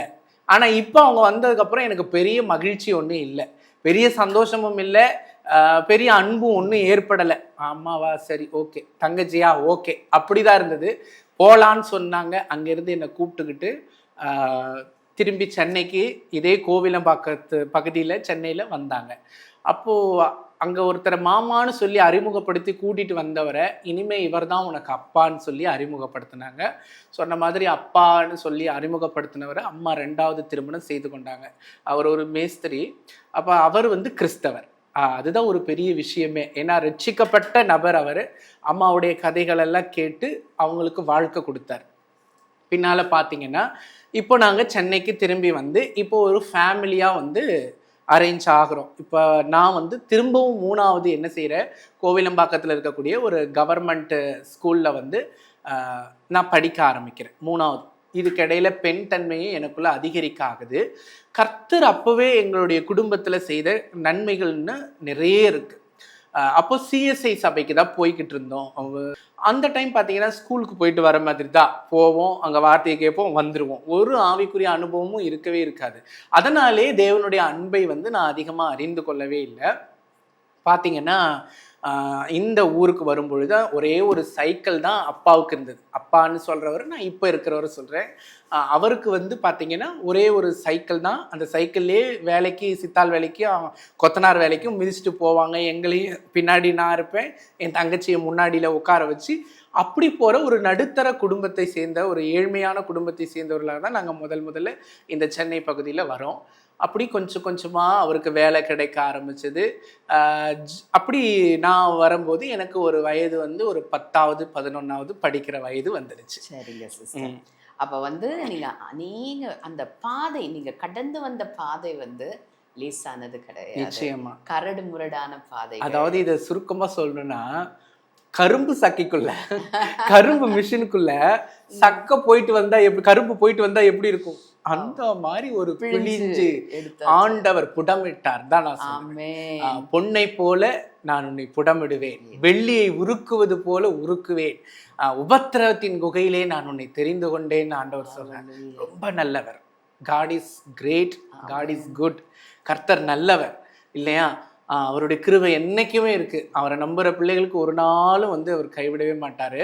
அந்த மாதிரி தான் என்னுடைய பாடுகள், உபத்திரவம் அப்படிங்கிறது நிச்சயம் இருந்தது. அதுக்கப்புறம் இந்த 10வது வரும் பொழுது உங்க லைஃப்ல ஒரு யூ டர்ன் வந்த மாதிரி இருக்கு சிஸ்டர். ஆமா, அந்த கரும்பு அதாவது கொஞ்சம், அதாவது இப்படி போய் கொஞ்சம் மேடான இடத்துல வந்து நின்ன மாதிரி இருக்கு, நின்ன மாதிரி. ஆனா அது மேடு இல்ல, மேடு இல்ல, மேட்ல தான் வைத்தாரு. ஆனாலும் நான் அந்த இடத்த விட்டு என்னுடைய ட்ராக் மாறிடுச்சு. ஆனா நீங்க அந்த 10வது படிக்கும் பொழுதும் நீங்க ஸ்கூலுக்கு தான் போயிட்டு இருந்தீங்க. ஸ்கூலுக்கு அதே அந்த பெண் தன்மை உங்களிடம் அதிகமா இருந்தது. அது ரேகிங் நிறைய. ஏன்னா இந்த பெண் தன்மை அப்படின்னும் பொழுது உங்களுக்கு பொதுவாக தெரியும், நம்மளை மற்றவர்கள் வந்து ஒரு ஸ்கூலில் அதுவும் படிக்க முடியாது. ஒரு பையன் அப்படி இருப்பான்னா பசங்க ரேகிங் அதிகமாக இருக்கும். நயன்தாராம்பாங்க, உஸ்ஸும்பாங்க, அதுக்கப்புறம் வந்து 9ம்பாங்க, சொல்லக்கூடாத வார்த்தைகள் எல்லாம் சொல்லி பயன்படுத்துவாங்க. ஆனால் அந்த வயசில் நான் அதை ரெகனைஸ் பண்ணல. நான் ஒரு திருநங்கை தான், என்னை இப்படி தான் ஆண்டவர் உருவாக்கி இருக்கிறாருங்கிறத நான் அனலைஸ் பண்ணலை. ஏன் நம்மளை இப்படி சொல்கிறாங்க, நம்ம பேச்சே அப்படி இருக்கு. ஒரு கடைக்கு போய் தேன் மிட்டாய் கொடுங்கன்னு கடையில் போய் கேட்டால் அவர் சொல்லுவார், தேன் மிட்டாய் கொடுங்கன்னு கேட்கக்கூடாதுப்பா, தேன் மிட்டாய் கொடுங்க அப்படிம்பாரு. இப்போ நான் வீட்டுக்கு அப்படியே யோசிச்சுட்டே வருவேன், நம்ம அப்படியா கேட்டோம், தேன் மிட்டாய் கொடுங்க நான் கேட்டோம் அப்படின்னு யோசிப்பேன். பாத்ரூமில் உட்காந்து அழுதுகிட்டே இருப்பேன், கடவுளை பார்த்து என்னை ஏன் படைச்சேன் இந்த கொஸ்டினை கேட்டுகிட்டே இருப்பேன். கருவிலே எங்கள் அம்மா என்னை அழிச்சிருக்க கூடாதா, என்னை எதுக்கு படைச்ச அப்படி சொல்லிட்டு தேவனை கேள்வி கேட்டுகிட்டே இருந்தேன். என்னுடைய லைஃப் பார்த்தீங்கன்னா ரொம்ப ரேகிங். ஸ்கூலில் வந்து நிம்மதியாக அந்த 12வது வரைக்கும் என்னால் நிம்மதியாக படிக்கவே முடியலை. அந்த 12 வரைக்குமே ஸ்கூலில் நிறைய ரேகிங். டீச்சர் வந்து கிராஃப்ட் டீச்சர்னு இருப்பாங்க, அவங்கள பிடிச்சிக்குவேன் நான். காந்தா மிஸ் இன்னும் எனக்கு ஞாபகம் இருக்குது. அரசு மேல்நிலை பள்ளியில் காந்தான்னு ஒரு மிஸ் இருப்பாங்க. அங்கே இருக்க மேக்ஸ் டீச்சரை விட்டுடுவேன், தமிழ் டீச்சரை விட்டுடுவேன், இவங்களெல்லாம் விட்டுடுவேன். இங்கிலீஷ் எல்லாம் சுத்தமாக பிடிக்காது. ஆனால் என்னுடைய இன்ட்ரெஸ்ட் கிராஃப்ட் மேலே இருக்கும். ஸோ அவங்கள கிராஃப்ட் பீரியடுக்கு கூப்பிட்டுடுவேன். இந்த பசங்கள்லாம் என்னை திட்டுவாங்க, உனக்கு வேறு வேலையே இல்லையா அப்படின்னு. அந்த தையல் கற்றுக்கிறது, எம்ப்ராய்டிங் கற்றுக்கிறது, அந்த மாதிரி விஷயங்கள்ல ரொம்ப அதிக ஆர்வம் இருக்கும். அப்பவே பாருங்க எனக்குள்ள அந்த பெண்கள் என்னென்ன விரும்புவாங்களோ அதே மாதிரி பார்த்தீங்கன்னா எனக்கு ஃப்ரெண்ட்ஸ்ன்னு பார்த்தீங்கன்னா பொம்பளை பிள்ளைங்க தான் ஃப்ரெண்ட்ஸாக இருப்பாங்க. ஆம்பளை பசங்க அவ்வளோ ஃப்ரெண்ட்ஸாகவே இருக்க மாட்டாங்க, ஏதோ 1-2 பேர் இருப்பாங்க. மோஸ்ட்லி எனக்கு பெண் குழந்தைகள் தான் வந்து பெண்கள் தான் வந்து எனக்கு நண்பர்களாக இருப்பாங்க. அந்த மாதிரி தான் என்னுடைய வாழ்க்கை வந்து போச்சு. ஒரு 12th வரும் பொழுது டீனேஜ் வயசு வந்துடுச்சு. அந்த டீனேஜ் வயசில் எல்லா பசங்களுக்கும் வரக்கூடிய ஃபீலிங்ஸ் வந்து எனக்குள்ளேயும் வர ஆரம்பிச்சது. இந்த காதல் அப்படிங்கிற அந்த உணர்வு, அது தெரியாத வயசு. அது ஒரு பெண் மேலே வரணும் காதல், ஆனால் எனக்கு வந்த காதல் ஒரு ஆண் மேலே. எனக்கு வந்த காதல் ஒரு ஆண் மேலே ஃபீலிங்ஸ் வந்துடுச்சு. அப்போ அந்த பையன் சொல்லுவான், என் ஃப்ரெண்டு, டேய் உனக்கு வந்து ஒரு பொண்ணு மேலே வர வேண்டிய ஃபீலிங்ஸ் என் மேலே வருது, இது ரொம்ப தப்புடா, இயற்கைக்கு மாறாவே இருக்கு, உனக்கு நான் சப்போர்ட் பண்ணுறேன், ஆனால் வந்து இது தப்புடா, அப்படி இருக்கக்கூடாது. டேய் நான் உன்னை காதலிக்கலடா, நீ என் மேலே அதிகமாக அன்பு இருக்க, நான் உன் மேலே அதிகமாக இருக்கேன், அதையே கொச்சப்படுத்துகிறேன் நட்பை. ஆனால் அவன் என்னதான் நான் சொன்னாலும் எனக்கு வந்து அங்கே காதல் ஏற்பட்டது, அந்த உணர்வு வந்து ஏற்பட்டது, அவன் மேலே அதிகமான அன்பு வந்து ஏற்பட்டது. ஏன்னா நான் அன்புக்காக ஏங்கி இருந்தேன், மற்றவர்களிடத்துலேருந்து அந்த அன்பு எனக்கு கிடைக்கல, அது இன்னொரு பையன்கிட்ட இருந்து கிடைக்குதுன்னும் பொழுது நான் என்ன பண்ணிட்டேன், அந்த அன்புக்கு அடிமையாக இருந்தேன். கடைசியில் பார்த்தா அந்த அன்பு எனக்கு நிரந்தரம் இல்லை. ஏன்னா அவனால் அது தொடர முடியலை. ஒரு பையனை எப்படி நேசிக்க முடியும் அப்படின்னு, அது இயற்கைக்கு மாறுன்னுட்டு அவன் என்னோட பேசுறதை அவாய்ட் பண்ணிட்டான். 12th படிக்கும்போது அவாய்ட் பண்ணிட்டான். அந்த தோல்வியில் தற்கொலை பண்ணிக்கணும் அப்படிங்கிற முயற்சிலாம் எடுத்து பாய்சன்லாம் சாப்பிடணும் அப்படின்னு நினச்சேன். ஆனால் அந்த டைம் எங்கள் அம்மாவை நினச்சேன். அம்மா நமக்காக இவ்வளோ தூரம் நின்று இருக்காங்க, எவ்வளோ பாடுபட்டு கஷ்டப்பட்டு நமக்காக நின்றுருக்காங்க, நம்ம போயிட்டா அவங்கள யார் பார்த்துக்குவா, போகக்கூடாது அப்படி சொல்லிட்டு இருந்துட்டேன். இதுக்கடையில் பெண் தன்மை எனக்குள்ள அதிகமரிச்சுட்டே இருக்கு.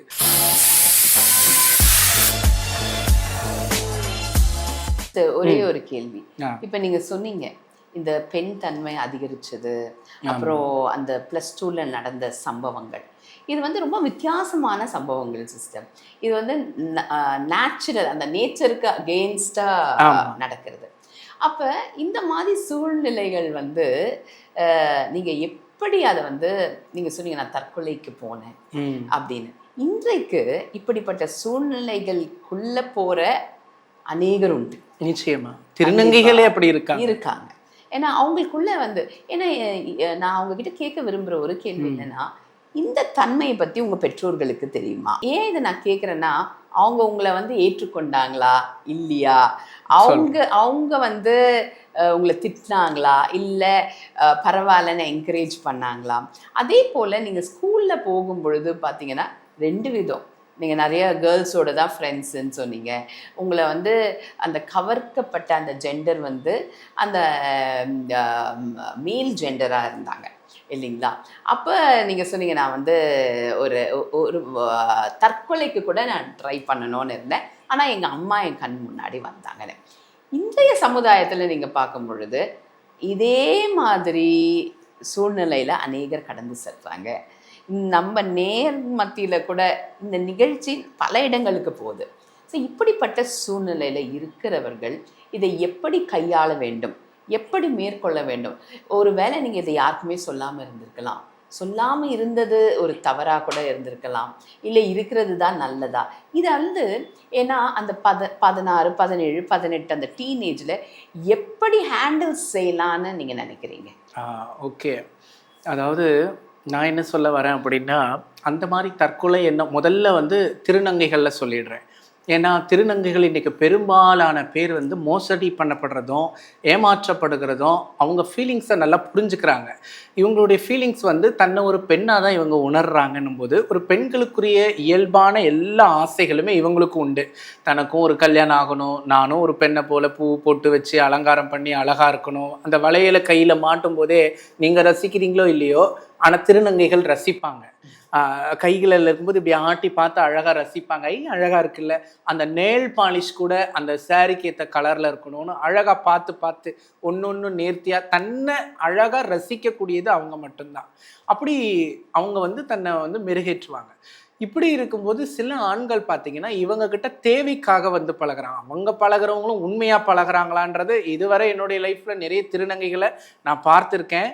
அப்படி உண்மையாக வாழ்ந்திருக்கிறது சக்ஸஸ் ஆகி ஏதோ 1-2 பேர் தான் சொல்ல முடியும். அது கூட அவங்க என்னத்துக்காக வாழ்கிறாங்கன்னு நமக்கு தெரியலை. ஆனால் பெரும்பாலான திருநங்கைகளுடைய வாழ்க்கையில் இந்த ஆண்கள் வந்து பழகிற ஒரே விஷயம், ஒன்று அவங்கக்கிட்ட உடல் தேவைக்காக, 2வது அவங்களுடைய பணத்துக்காக, பொருளுக்காக. ஏன்னா இவனால் வேலைக்கு போக முடியாது. ஸோ இவகிட்டன்னா பணம் டெய்லி சம்பாதிச்சு எடுத்துகிட்டு வந்து கொடுப்பா, அந்த பணத்தை வச்சுட்டு இவன் வாழலாம், அவளுக்கு என்ன தேவையோ அதை செய்து கொடுக்கலாம் அப்படிங்கிறது தான் அவங்களுடைய எண்ணம். கடைசியில் இவங்க அவங்கக்கிட்டேருந்து பணத்தை பிடுங்கிறது, வண்டியை பிடுங்கிறது, என்னென்னலாம் வேணுமோ எல்லா தேவைகளையும் நிறைவேற்றிட்டு இந்த பெண்ணோடையும் வாழ்க்கையும் கெடுத்துட்டு கடைசியில் என்ன செஞ்சுடுவாங்கன்னா, உன்னால் குழந்தை பெற்று தர முடியுமா, நீ என்ன ஒரிஜினல் பொண்ணா, உனக்கு கர்ப்பப்பையே கிடையாது, இது எப்படி எங்கள் வீட்டில் ஏற்றுக்குவாங்க, பழகும்போது தெரியாது, அந்த பொண்ணுக்கிட்ட போய் பண நகை வாங்கி யூஸ் பண்ணும்போது தெரியாது. அவ்வளோ காலம் பழகிட்டு கடைசியில் ஏமாந்து போயிடுறாங்க. அந்த அன்புக்கு ஏங்கினபடினால அதுக்கு அடிக்ட் ஆகி என்ன செய்கிறாங்கன்னா, உனக்கு நான் இன்னொரு திருமணம் பண்ணி வைக்கிறேன், நீ என்னையும் பார்த்துக்கோ, அந்த பொண்ணு வாழ்க்கையும் பார்த்துக்கோ, அந்த பொண்ணு வாழ்க்கை மூலமாக உனக்கு குடும்பமும் வளரட்டும். ஏன்னா இவனை மிஸ் பண்ண அவங்களுக்கு தயாராக இல்லை. ஏன்னா இவங்களை சுற்றி இருக்கிற சர்க்கிள்ஸை பார்த்தீங்கன்னா, இவங்களுக்கு குருவாக இருக்கிறவங்களும் இவங்கக்கிட்ட இருந்து வாங்கி ஏதாவது அவங்களுக்கு ஒரு நன்மை செய்வாங்க. ஸோ இவங்க கூட பழகிறவங்களுமே வந்து எல்லாம் பிஸியாக இருப்பாங்க. இப்போ யாருமே சாப்பிட்டியா தூங்குனியான்னு அன்பா பேசுறதுக்கு இவங்களுக்கு எதுவும் இல்லை. என்னதான் அவங்க சர்க்கிள்குள்ளே பேசினாலும் தனக்குன்னு ஒரு ஆறுதலுக்கு துணைக்கு பேசுறதுக்குன்னு யாருமே கிடையாது. ஸோ அந்த ஒரு ஏன்னா அம்மா அப்பாவை விட்டு சின்ன வயசுலேயே பிரிஞ்சு வந்துடுறாங்க. பெரும்பாலான திருநங்கைகள் வீட்டில் வந்து இந்த பிள்ளைகளை வந்து ஏற்றுக்கிறது இல்லை. சின்ன வயசுலேயே அந்த பிள்ளைகளை வந்து அடித்து விரட்டிடுறாங்க. ஜாதி பிரச்சனை, சொந்தக்காரங்க பிரச்சனை, அக்கம் பக்கத்தில் பேசி சமாளிக்க முடியாது அப்படின்ற ஒரு காரணத்தினால இவங்களை அடித்து விரட்டிடுறாங்க. அடிச்சு விரட்டி அப்பாவே அடிச்சு விரட்டிடுவாரு. அம்மா வந்து எந்த அம்மாவும் அப்படி இருக்க மாட்டாங்க. எந்த தாயுமே தன் பிள்ளைய வந்து வெறுத்து ஒதுக்கவே மாட்டா. ஆனா சில வீட்டுல வந்து அப்பாவுக்கு பயந்து, ஜாதிக்கு பயந்து, சிலர்லாம் என்ன சொல்லுவாங்க, நீ சம்பாதிக்கிற பணம் மட்டும் போதும், அது மட்டும் அனுப்பு, நீ எங்க இருந்தாலும் கொஞ்சம் எட்ட நின்று பாரியா அப்படிம்பாங்க. இல்ல அக்கா இருக்கா, அக்கா வாழ்க்கை பாதிக்கப்படும், தங்கச்சி வாழ்க்கை பாதிக்கப்படும், நீ வராத அப்படிம்பாங்க. சில பிள்ளைகள் தூரத்துல இன்னைக்கும் நீங்க திருநங்கைகளை போய் கேட்டீங்கன்னா அழுவாங்க. அவங்க பெற்றவங்களை பற்றி நீங்கள் பேச ஆரம்பிச்சிட்டிங்கன்னா சின்ன பிள்ளை மாதிரி வயசு இருக்கும் அவங்களுக்கு 50-60 வயசு. ஆனால் சின்ன பிள்ளை மாதிரி அழ ஆரம்பிச்சிடுவாங்க. எங்கள் அம்மா என்னை ஏற்றுக்கவே இல்லை, எங்கள் அப்பா என்னை ஏற்றுக்கவே இல்லை, கடைசியாகவாச்சும் அவங்கள போய் ஒரே ஒரு வாட்டியாவது அவங்கள போய் பார்க்கணும், எங்கள் அம்மா மடியில் படுக்கணும், அவங்க கையால் ஒரு சாப்பிடணும். இதுதான் எல்லா திருநங்கைகளுடைய ஒரு ஆசையாகவே இருக்கும். ஒருவேளை இந்த சமுதாயத்தில் அந்த பெற்றோர்கள் அவங்கள அங்கீகரித்து ஏற்றுக்கொண்டு அந்த அன்போடு அரவணைச்சிருந்தா இன்னைக்கு அவங்க வாழ்க்கை மாறி இருக்கும். நிச்சயமா மாறி இருக்காது. அதாவது அவங்க ஒருவேளை அன்பு கொடுத்து படிப்பு கொடுத்து நான் உனக்கு இருக்கேன் சப்போர்ட்டுக்கு அப்படின்னு சொல்லி அவங்க நின்று இருந்தாங்கன்னா எந்த திருநங்கைகளுமே அவங்களுடைய வாழ்க்கை வந்து மாறி இருக்காது. நீயாவே இரு, உனக்கு என்னவா இருக்க விரும்புறியோ இரு, ஆனா என் கூட நீ ஒரு பிள்ளையா இரு அப்படின்னு சொல்லி எல்லா பேரண்ட்ஸும் நினைக்கணும். அப்படி நினைச்சா இவங்க எதுக்கு போய் அப்படி மாற போறாங்க, இவங்க எதுக்கு அங்க போய் அப்படி கஷ்டப்பட போறாங்க? நல்லா பாருங்க, ஆசையோட பெத்து வளர்த்து உங்களை எல்லாம் பேரு புகழா வளர்த்தி கடைசியில் நீ போய் ரோடா தெருவான் கடையாக யாசகம் எடுத்து வெயிலில் அலைஞ்சி நடு ராத்திரியில் இருட்டில் நின்று பாலியல் தொழிலும் உடம்பை சின்ன பின்னமாக்கி அப்படி சம்பாதிச்சு அந்த பணத்தில் நீயும் சந்தோஷமா இல்லை, அதனால உன் குடும்பமும் பிரயோஜனம் இல்லை, யாரோ ஒருத்தர் சாப்பிட்றாங்க. இப்படி எதுக்காக வாழ்கிறோம், என்னத்துக்காக வாழ்கிறோங்கிற ஒரு குறிக்கோளே இல்லாமல் அவங்களுடைய வாழ்க்கை வந்து போய்கொண்டே இருக்கு. இந்த காதல் சொன்ன பார்த்தீங்களா, இன்னைக்கு நிறைய இளம் திருநங்கைகள் வந்து இந்த புருஷனை நம்பி ஏமாந்து, ஒரு பையனை நம்பி ஏமாந்து சின்ன வயசுலேயே தற்கொலை பண்ணிக்கிறாங்க சிஸ்டர். இன்னைக்கு பெரும்பாலான திருநங்கைகள், இளம் திருநங்கைகள், ஒரு 16, 21 வயசு, 20 வயசு திருநங்கைகள் பார்த்தீங்கன்னா எல்லாத்தையுமே விட்டுட்டு அப்படியே அவனுக்காக அவன் தான் உலகம்னு நம்பி வாழ்றாங்க. அவன் கடைசியில் நடுத்தருவில் விட்டுட்டு போனதுக்கப்புறம் இந்த திருநங்கைகள் போய் தற்கொலை பண்ணிக்கிறாங்க. அதனால அழுது புலம்புறது யாரு? அவங்க கூட இருக்கிற திருநங்கைகளும் அவங்க பெற்றோரும் தான் வேதனைப்படுறாங்க. ஸோ நான் இவங்க மற்ற இளம் திருநங்கைகளுக்கு சொல்ல வேண்டிய ஒரு விஷயம் என்னன்னா, யாரையுமே அப்படி நம்பி காதலிச்சு, உங்களுக்கு அன்பு முக்கியம் தான், நான் இல்லைன்னு சொல்லலை, உங்களோட அன்பா பழகிற எல்லார்ட்டையும் நீங்க அன்பு செலுத்துங்க, அந்த அன்பை மற்றவர்களுக்கு காண்பீங்க, தவறு இல்லை. ஆனா ஒரு பையனை நம்பி உங்க வாழ்க்கையை நீங்க தொலைச்சிடாதீங்க. அதுக்கப்புறம் உங்களுக்கு ஒரு வாழ்க்கை இருக்கு, அவங்க மட்டும்தான் உங்களுக்கு வாழ்க்கை இல்லை. உங்க அம்மா இருக்கிறாங்க, உங்க அப்பா இருக்கிறாங்க, மற்ற சக திருநங்கைகள் தோழிகள் இருக்கிறாங்க, அவங்களுக்காக நீங்க வாழலாம். எல்லாத்தையும் விட இயேசுவுக்காக நீங்க வாழலாம். இயேசு உங்க வாழ்க்கையில வந்துட்டாருன்னா உங்க வாழ்க்கையே பியூட்டிஃபுல்லாக ஆகிடும். அவருக்காக நீங்கள் ஜீவிக்கலாம். அப்படி நீங்கள் இருந்தீங்கன்னா உங்கள் வாழ்க்கை ஒரு சாட்சியாக இருக்கும். யாரும் தயவுசெய்து தற்கொலை பண்ணிக்காதீங்க. எந்த ஆண்களுக்கும் நீங்கள் நம்பி உங்கள் பணத்தையோ உங்கள் பொருளையோ இழந்து அவனுக்காக உங்கள் உயிரை விடாதீங்க. ஏன்னா உயிர் போனால் திரும்பி வராது. அது வெளியேற பெற்ற ஆத்துமா. இன்றைக்கு மறித்தா நாளைக்கு நம்ம எங்கே போய் இருப்போம்? நரகத்துக்கு நம்ம ஆத்துமா போயிடக்கூடாது. ஸோ அதனால் தயவுசெய்து யாரும் அப்படி ஒரு பையனை நம்பி உங்கள் வாழ்க்கையை இழந்துடாதீங்க. அன்பான பேரண்ட்ஸ் உங்கள் எல்லாருக்கும் நான் சொல்கிற ஒரு விஷயம் என்னென்னா, என்ன மாதிரி நிறைய கஷ்டப்படுற திருநங்கைகள் இருக்காங்க, இல்லை இந்த மாதிரி பாதிக்கப்பட்ட குழந்தைகள் உங்கள் வீட்டில் இருப்பாங்க. அப்படி இருந்தாங்கன்னா தயவு செய்து அந்த பிள்ளைகளை போய் நீங்கள் பிரெயின் வாஷ் பண்ணுறதோ சொல்லி அவங்க கேட்கல, அவங்க பிரச்சனை இதுதானா, தயவுசெய்து கொஞ்சம் காது கொடுத்து கேளுங்க. அவங்க என்ன சொல்ல வராங்கன்னு கேளுங்க. முடிஞ்சால் மருத்துவ ரீதியாக அதுக்கு என்ன மாற்றங்கள் செய்ய முடியுமோ செய்யுங்க. இல்லையா, நான் உன் கூட இருக்கேன்னு சொல்லி நீங்கள் ஒரு சப்போர்ட் பண்ணுங்கள்.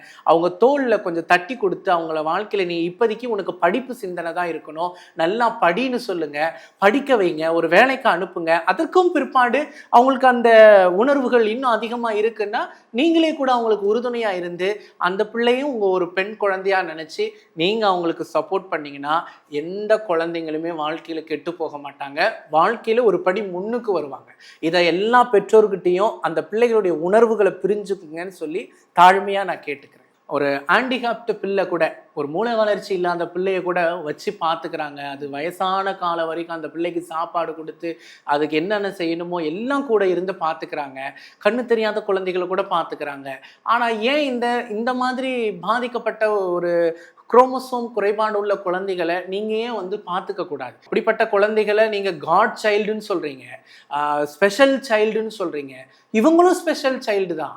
ஆனால் வேதம் ரொம்ப அழகாக சொல்லுது அவங்க அன்னகர்கள்னு சொல்லி. மனுஷர்களால் ஆக்கப்பட்ட அன்னவர்கள் உண்டு, பரலோக ராஜ்யத்தின் நிமித்தம் தன்னை அன்னகர்களாய் ஆக்கி கொண்டவர்களும் உண்டு, பிறப்பிலே அவர்கள் அன்னகர்களாய் இருந்தவர்களும் உண்டுன்னு ஆண்டவர் இயேசு கிறிஸ்துவே சொன்னாங்க. இதை ஏற்றுக்கொள்ள வல்லவன் ஏற்றுக்கொள்ள கடவன்.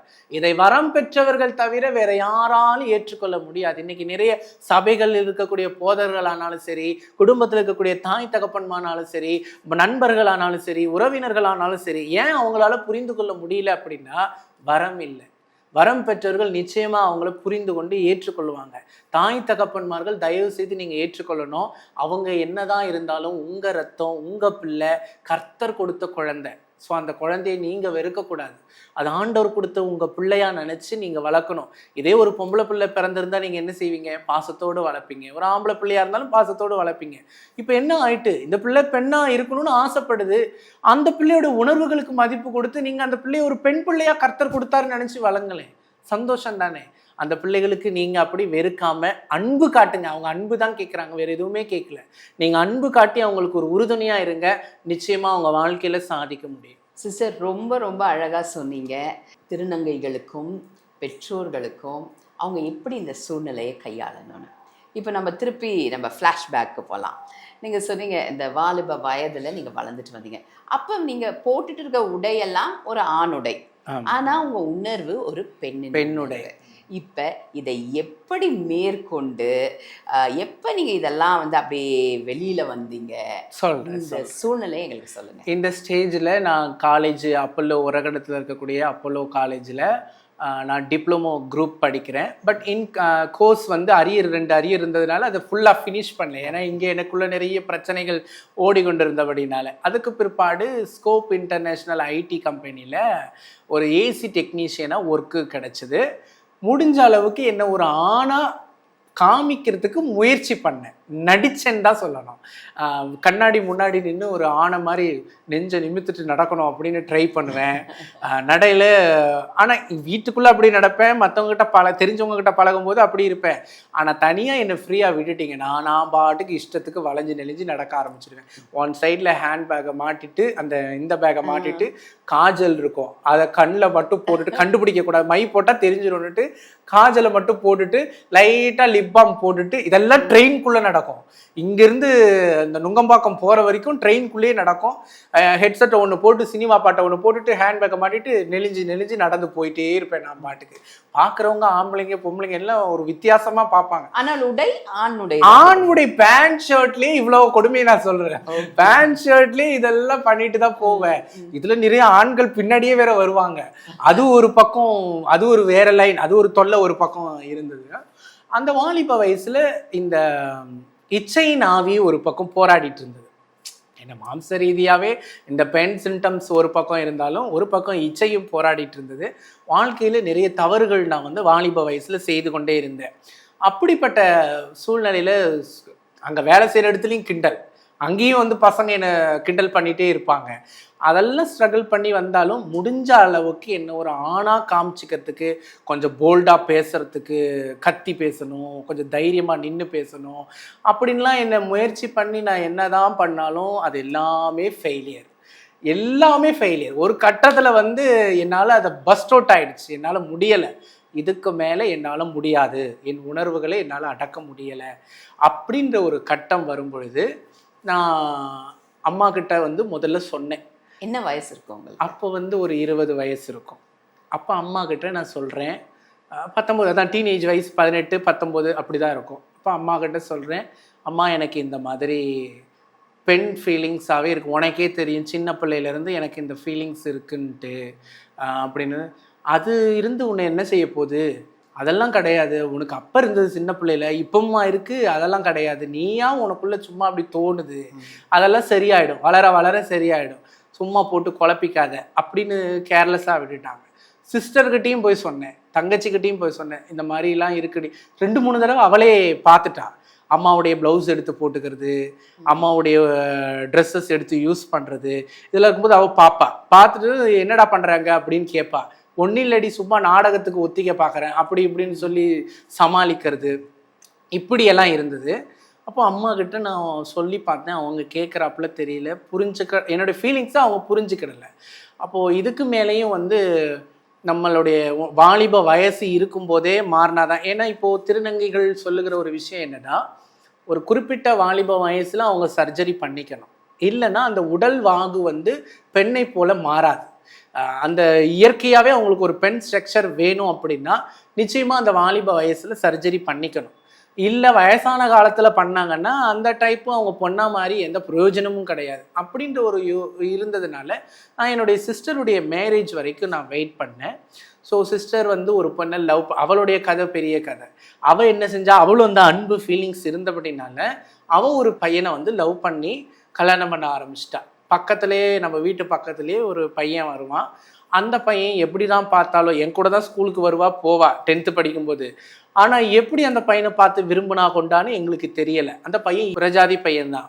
ஆனால் பொண்ணு கேட்கும் பொழுது வீட்டில் எப்படியோ பெரிய எதிர்ப்புகள்லாம் வந்தது. அப்பா, இப்போ இருக்கிற அப்பா வந்து கொடுக்கவே மாட்டேன், நீ ஒரு கிறிஸ்தவ பையனை தான் கட்டிக்கணும் அப்படின்னாரு. ஆனால் இவங்க என்ன பண்ணலை, கேட்கல. வாழ்ந்தா நான் அவன் கூட தான் வாழ்வேன், இல்லைனா நான் செத்துடுவேன்னு இவன் பிளாக்மெயில்.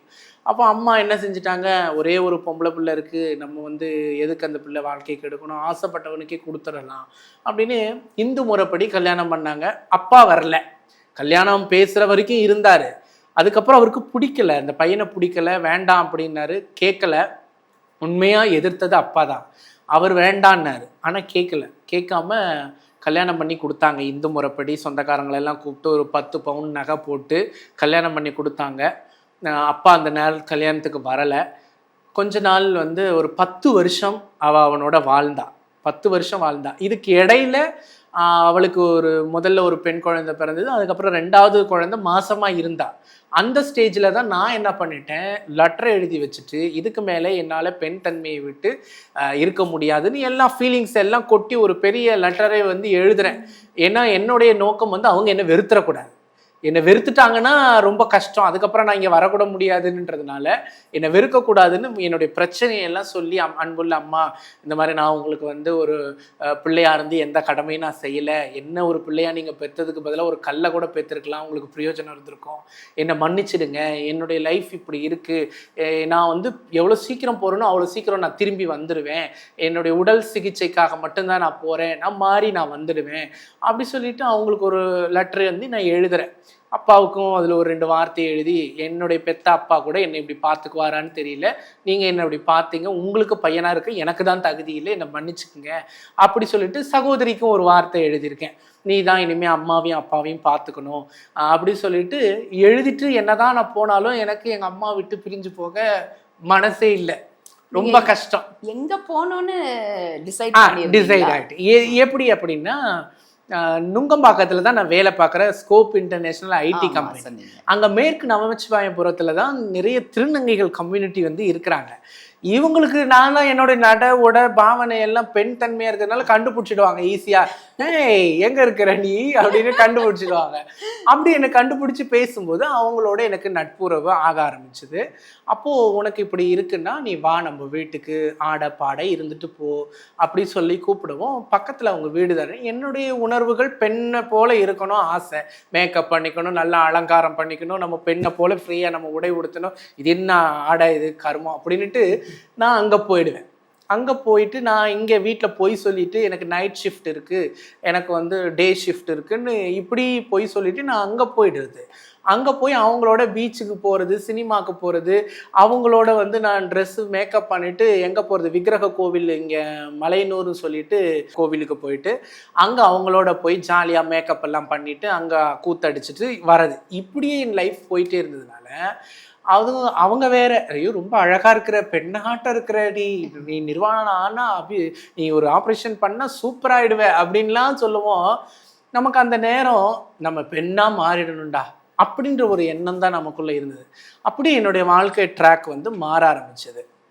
இந்த மாதிரி இருந்த சூழ்நிலையில நான் என்ன பண்றேன், லெட்டரை எழுதி வச்சுட்டு மேற்கு நமச்சிவாயபுரத்தில் இருக்க திருநங்கைகள் வீட்டுக்கு வந்துடுறேன். அங்கே போனால் அவங்க வந்து அவங்க பொண்ணாக வந்து என்னை தத்தெடுத்துக்கிட்டாங்க. நாங்கள் ஒரு வெத்தலை பாக்கு வச்சு அவங்க ஒரு பேரை சொல்லி எனக்கு வந்து அவங்க வந்து ஏஞ்சல்னு தான் பேர் வச்சாங்க. அவங்களும் எனக்கு ஏஞ்சல்னு தான் பேர் வச்சாங்க. கிறிஸ்தவ பிள்ளை அப்படின்றதுனால ஏஞ்சல்னு பேர் வச்சுட்டு அவங்க வந்து எனக்கு சொல்கிறாங்க, நீ வந்து பாலியல் தொழில் செய்து பிழைக்கணும், இல்லையா யாசகம் கேட்டு பிழைக்கணும். இது 2 வழியை தவிர வேற வழி இல்லை. நான் சர்டிஃபிகேட் எடுத்துகிட்டு போய்க்கிறேன், ஏதோ ஒரு வேலை செஞ்சு பிழைச்சிக்கலாம் அப்படின்ட்டு சர்டிஃபிகேட் அம்மாவுடைய புடவை ஒன்று எடுத்துகிட்டு ஞாபகார்த்தமாக போயிருக்கிறேன். ஆனால் போனால் அங்கே வந்து பார்த்தீங்கன்னா அந்த மாதிரி இல்லை, நிலவரமே மாறி போயிடுச்சு. என்ன சொல்கிறாங்க, நீங்கள் வந்து பாலியல் தொழிலுக்கு போ, ஏன்னா இங்கே உனக்கு தெரிஞ்சவங்க நிறைய பேர் இருக்கிறாங்க, உங்கள் பேரண்ட்ஸ் இருக்கிறாங்க, ஸோ நீ யாசகம் கேட்க ட்ரெயினில் லோக்கல் ட்ரெயினில் யாசகம் கேட்டு போனால் தெரிஞ்சிடும், நீ ராத்திரி நேரம் பாலியல் தொழிலுக்கு போயிட்டா உனக்கு தெரியாது யாருக்கும். நான் யோசிக்கிற, பாலியல் தொழிலுக்கா, நம்ம இதுவரை அதை பண்ணதே கிடையாது. 2வது நம்ம அப்படி இருந்த ஒரு ஃபேமிலி பேக்ரவுண்ட்லேருந்து வந்துட்டு நம்ம இந்த கேவலமான வேலையை செய்யணுமா, வந்துட்டோம் சிக்கிட்டோம், இதுக்கப்புறம் எதுவும் பண்ண முடியாது, நம்ம கண்டிப்பாக வந்து நம்ம பெண்ணாக மாறணும் அப்படின்னு சொல்லிட்டு முடிவு எடுக்கிறோம். அப்போ நான் அந்த 1 வருஷம் என்ன செய்கிறேன், பாலியல் தொழிலுக்கு வானகரத்தில் இருக்கக்கூடிய அந்த ஒரு இடத்துல வந்து பாலியல் தொழிலுக்கு போகிறேன். பக்கத்துலேயே ஜபகோபுரம் இருக்கும், இந்த பக்கத்துலேயே பாலியல் தொழிலுக்கு நான் ரெடி ஆகி நின்று டார்ச் லைட் அடிச்சுட்டு ரோட்டில் நின்றுட்டுருப்பேன். அது எனக்கு ரொம்ப வருத்தமாக இருந்தது.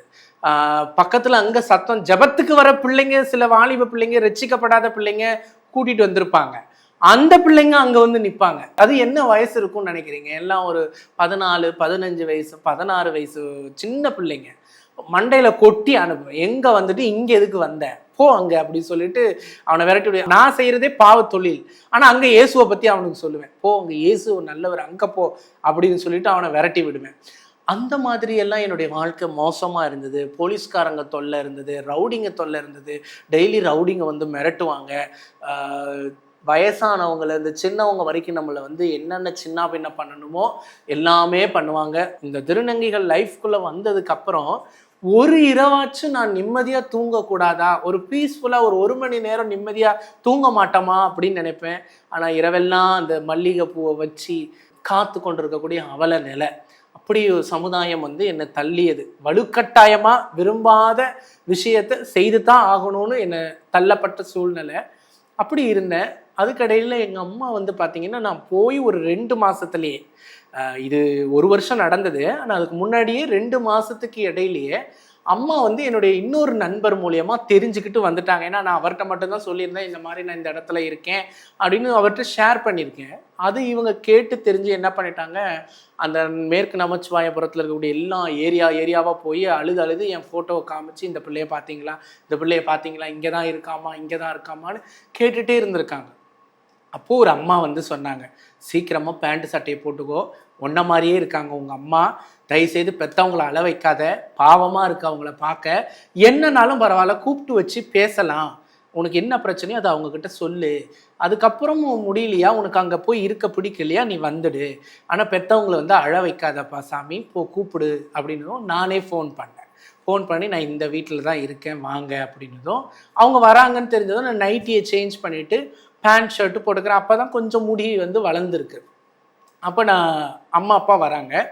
அம்மா வந்ததுமே என் காலில் பொத்துன்னு விழுந்துட்டாங்க. விழுந்து பிடிச்சிக்கிட்டாங்க, கெட்டியமாக பிடிச்சி ஓன்னு ரொம்ப அழ ஆரம்பிச்சிட்டாங்க. ஏன்னா அவங்களுக்கு சுகர் வேற இருந்தது. அதுக்கு முன்னாடியே அவங்க அழுது அழுது காணோன்னதுமே ஹாஸ்பிட்டலில் அட்மிட் ஆகி ட்ரீட்மெண்ட் எடுத்து தான் வந்திருக்கிறாங்க. ஸோ இப்போ இதுக்கப்புறம் என்ன சொல்கிறாங்க, என்னை கேட்குறாங்க, வா நான் என் கூட வந்துடு, நான் உன்னை விட மாட்டேன் அப்படின்றாங்க. இப்போ நான் சொன்னேன், இல்லைம்மா நான் பெண்ணாக மாறிட்டு நான் சர்ஜரி பண்ணிவிட்டு நான் வந்துடுறேன், என்னுடைய ஆசை அதுதான், என்னுடைய உணர்வுகளை நீங்கள் சொன்னேன், நீங்கள் புரிஞ்சுக்கல, அதனால் நான் எனக்கு வேறு வழி தெரியல, நான் வந்துட்டேன் அப்படி சொல்லிட்டு சொல்கிறேன். அப்போ அம்மா சொன்னாங்க, இல்லைப்பா நான் ஒரே ஒரு புள்ள கருவேப்பிலை கொத்தமல்லி மாதிரி நான் வச்சுருக்கிறேன், நான் விட மாட்டேன், நீ எதுனாலும் நம்ம ஊரில் போய் பார்த்துக்கலாம், வந்துடு என் கூட, இல்லைன்னா நீ இல்லைன்னா நான் செத்து போயிடுவேன்னு ஒரு எமோஷ்னல் பிளாக்மெயில் பண்ணுறாங்க. அப்போது அங்கே இருக்கிறவங்கெல்லாம் கண்ணை காட்டுறாங்க, ஓ அவங்க நிலைமை ரொம்ப மோசமாக தெரியுது, பார்க்கவே கொஞ்ச நாள் போய் இரு, அங்கே உனக்கு பிடிக்கலை அப்படின்னா நீ எப்போ வேணாலும் நம்ம வீட்டுக்கு வரலாம். ஆனால் அங்கே இருக்கிறவங்க யாருமே வந்து என்னை மிரட்டவோ இல்லை என்னை ஃபோர்ஸ் பண்ணவோ யாரும் சொல்லலை, நல்ல விஷயங்கள் தான் சொன்னாங்க, போய் அம்மா அப்பாவோட இருன்னு தான் சொன்னாங்க. அப்படி இருக்கும்போது நான் போனதுக்கப்புறம் என்னை வந்து ஜெபம் பண்ணுன்னு சொன்னாங்க, நல்லா ஜெபம் பண்ணுறேன். அதுக்கப்புறம் வந்து நல்லா இருக்கிறேன், ஏதாவது பாதிக்கப்பட்டிருக்குமோன்னு நினச்சாங்க, பேய் ஓட்டலான்னு சர்ச்சுக்கு கூட்டின்னு போகிறாங்க, எதுவுமே இல்லை, நல்லா தான் இருக்கேன், எதனா பில்லி சூனியம் இருக்குமோன்னு நினச்சாங்க, எதுவுமே இல்லை, நல்லா இருக்கிறேன். அதுக்கப்புறமா வந்து டாக்டர்கிட்ட போகலாம் அப்படின்னு நினைக்கிறாங்க. அப்போ நான் அவங்களுக்கு ஒரு விஷயம், 1 மாதம் செக் பண்ணுறாங்க, சரி இந்த இடத்த விட்டுட்டு நம்ம லொக்கேஷன் மாற்றி பார்க்கலாம், கொஞ்சம் மைண்ட் ரிலாக்ஸேஷன் ஆகும் இவனுக்கு, இதுங்களோட சேர்ந்ததுனால தான் இப்படி மைண்ட் இருக்குது அப்படின்னு நினைக்கிறாங்க. அப்போது மயிலாடுதுறைக்கு பெரியம்மா வீட்டில் கூட்டிகிட்டு போய் வச்சுருக்கிறாங்க. அங்கேயும் ஆஸ் யூஷுவல் நார்மலாக இருக்கிறேன். இப்போ இவன் ஆக்டிவிட்டி எல்லாமே நார்மலாக தான் இருக்குது, ஆனால் இந்த விஷயத்தில் மட்டும் ஏன் இப்படி இருக்கான் புரியலையே அப்படின்னும்போது அங்கே இருக்கிற திருநங்கைகள்லாம் சொல்லி புரிய வைக்கிறாங்க, இல்லைம்மா இது வந்து குரோமோசோம் ப்ராப்ளத்தினால வந்த பிரச்சனை, அந்த XYங்கிற அந்த குறைபாடுனால இப்படி பிறக்கிற ஜெனட்டிக்காகவே குழந்தைகள் இப்படி பிறக்கிறாங்கம்மா. நான் அப்படி இன்னொன்று நான் சொல்ல, வேதத்தின்படி நான் சொல்ல வர விஷயம் என்னென்னா, முதல்ல இந்த ஒரு நான் சொன்னேன் பார்த்தீங்களா, காட் சைல்டு அப்படின்னு, நாங்கள் கர்த்தருடைய பிள்ளைகள், இந்த மாதிரியான ஒரு உணர்வு யாருக்கிட்ட இருக்குது நீங்கள் சொல்லுங்கள் சிஸ்டர், யார்கிட்ட இருக்குது? ஆணாகவும் பெண்ணாகவும் இருக்கிற அந்த ஒரு உணர்வு யார்கிட்ட இருக்குது? தேவன்கிட்ட இருக்குது இல்லையா? தேவன்கிட்ட தானே இருக்குது. அவர் தாயை போல உன்னை நான் தேற்றுவேங்கிறார், தாயை போல நடத்துவேன், எருசலேமே கோழி தன் குஞ்சுகளை கூவி அழைக்கிறது போல உன்னை அழைக்கிறேங்கிறார், கழுகு தன்னை சுமந்து கொண்டு போவது போல உன்னை சுமந்து வந்தேன்றார் இஸ்ரவேலை பார்த்து. அந்த மாதிரி தாயை போன்ற தேவன், தகப்பனை போன்ற தேவன், இந்த 2 உணர்வுமே அவருக்கு சர்வ வல்லமையுடைய தேவனுக்கு இருக்கு. இது படைக்கும் பொழுது எப்படி ஆரம்ப சிருஷ்டியை பாருங்க, நமது சாயலின்படி நமது ரூபத்தின்படி மனுஷனை உருவாக்குவோமாகன்னு ஆண்டவர் சொல்றார். இப்ப சொல்லுங்க, அப்ப நாங்க யார்? தேவனுடைய பிள்ளைகள். தேவனுக்குள்ள என்ன தன்மை இருக்குதோ அதே தன்மை எங்களுக்கு கொடுத்தா இருக்கிறார். அப்போ அந்த குணாதிசயம் யாருக்கும் ஈஸியா கிடைக்காது. இன்னைக்கு ஒரு பெண் வந்து எங்ககிட்ட ஜெபிக்க வராங்கன்னா அவங்களுடைய பிரச்சனை என்னங்கிறத எங்களால புரிஞ்சுக்க முடியும். ஒரு ஆணுடைய வாலிப வயசுல என்னென்ன போராட்டங்கள் வருங்கிறது எங்களுக்கு தெரியும். ஏன்னா நாங்க அந்த பாதையை கடந்து நாங்க வந்திருக்கிறோம். தற்சமயம் நாங்க பெண்ணா வாழ்ந்து கொண்டிருக்கிறபடினால ஒரு பெண்ணோட நாங்க நெருங்கி பழகிறதுனால அவங்களுக்கு என்னென்ன பிரச்சனைகள் வருங்கிறது எங்களுக்கு நல்லாவே தெரியும். ஸோ அவங்களுக்கு என்ன ஆலோசனை கொடுக்க முடியும், தேவனுடைய வசனத்தின்படி அவங்களுக்கு என்ன ஆலோசனை கொடுக்க முடியுங்கிறத நல்லா எங்களால முடியும். நீங்க வேதத்துல பார்த்தீங்கன்னாலும் நிறைய பேரை தேவன் பயன்படுத்தி இருக்கிறார். ஒரு தனிப்பட்ட நபருடைய ரட்சிப்புக்காக தேவன் பிலிப்புவை அனுப்புறார். கந்தாகை மந்திரிங்கிறவர் ஒரு அன்னகர், அவர் ஒரு ஈனோக், அவரை வந்து என்ன செய்யறாரு, பிலிப்புவை அனுப்பினா அங்க ஒரு ஊழியத்தை துவங்குறார். அவர் ரட்சிக்கப்படணுங்கிறது தேவனுடைய சித்தம்.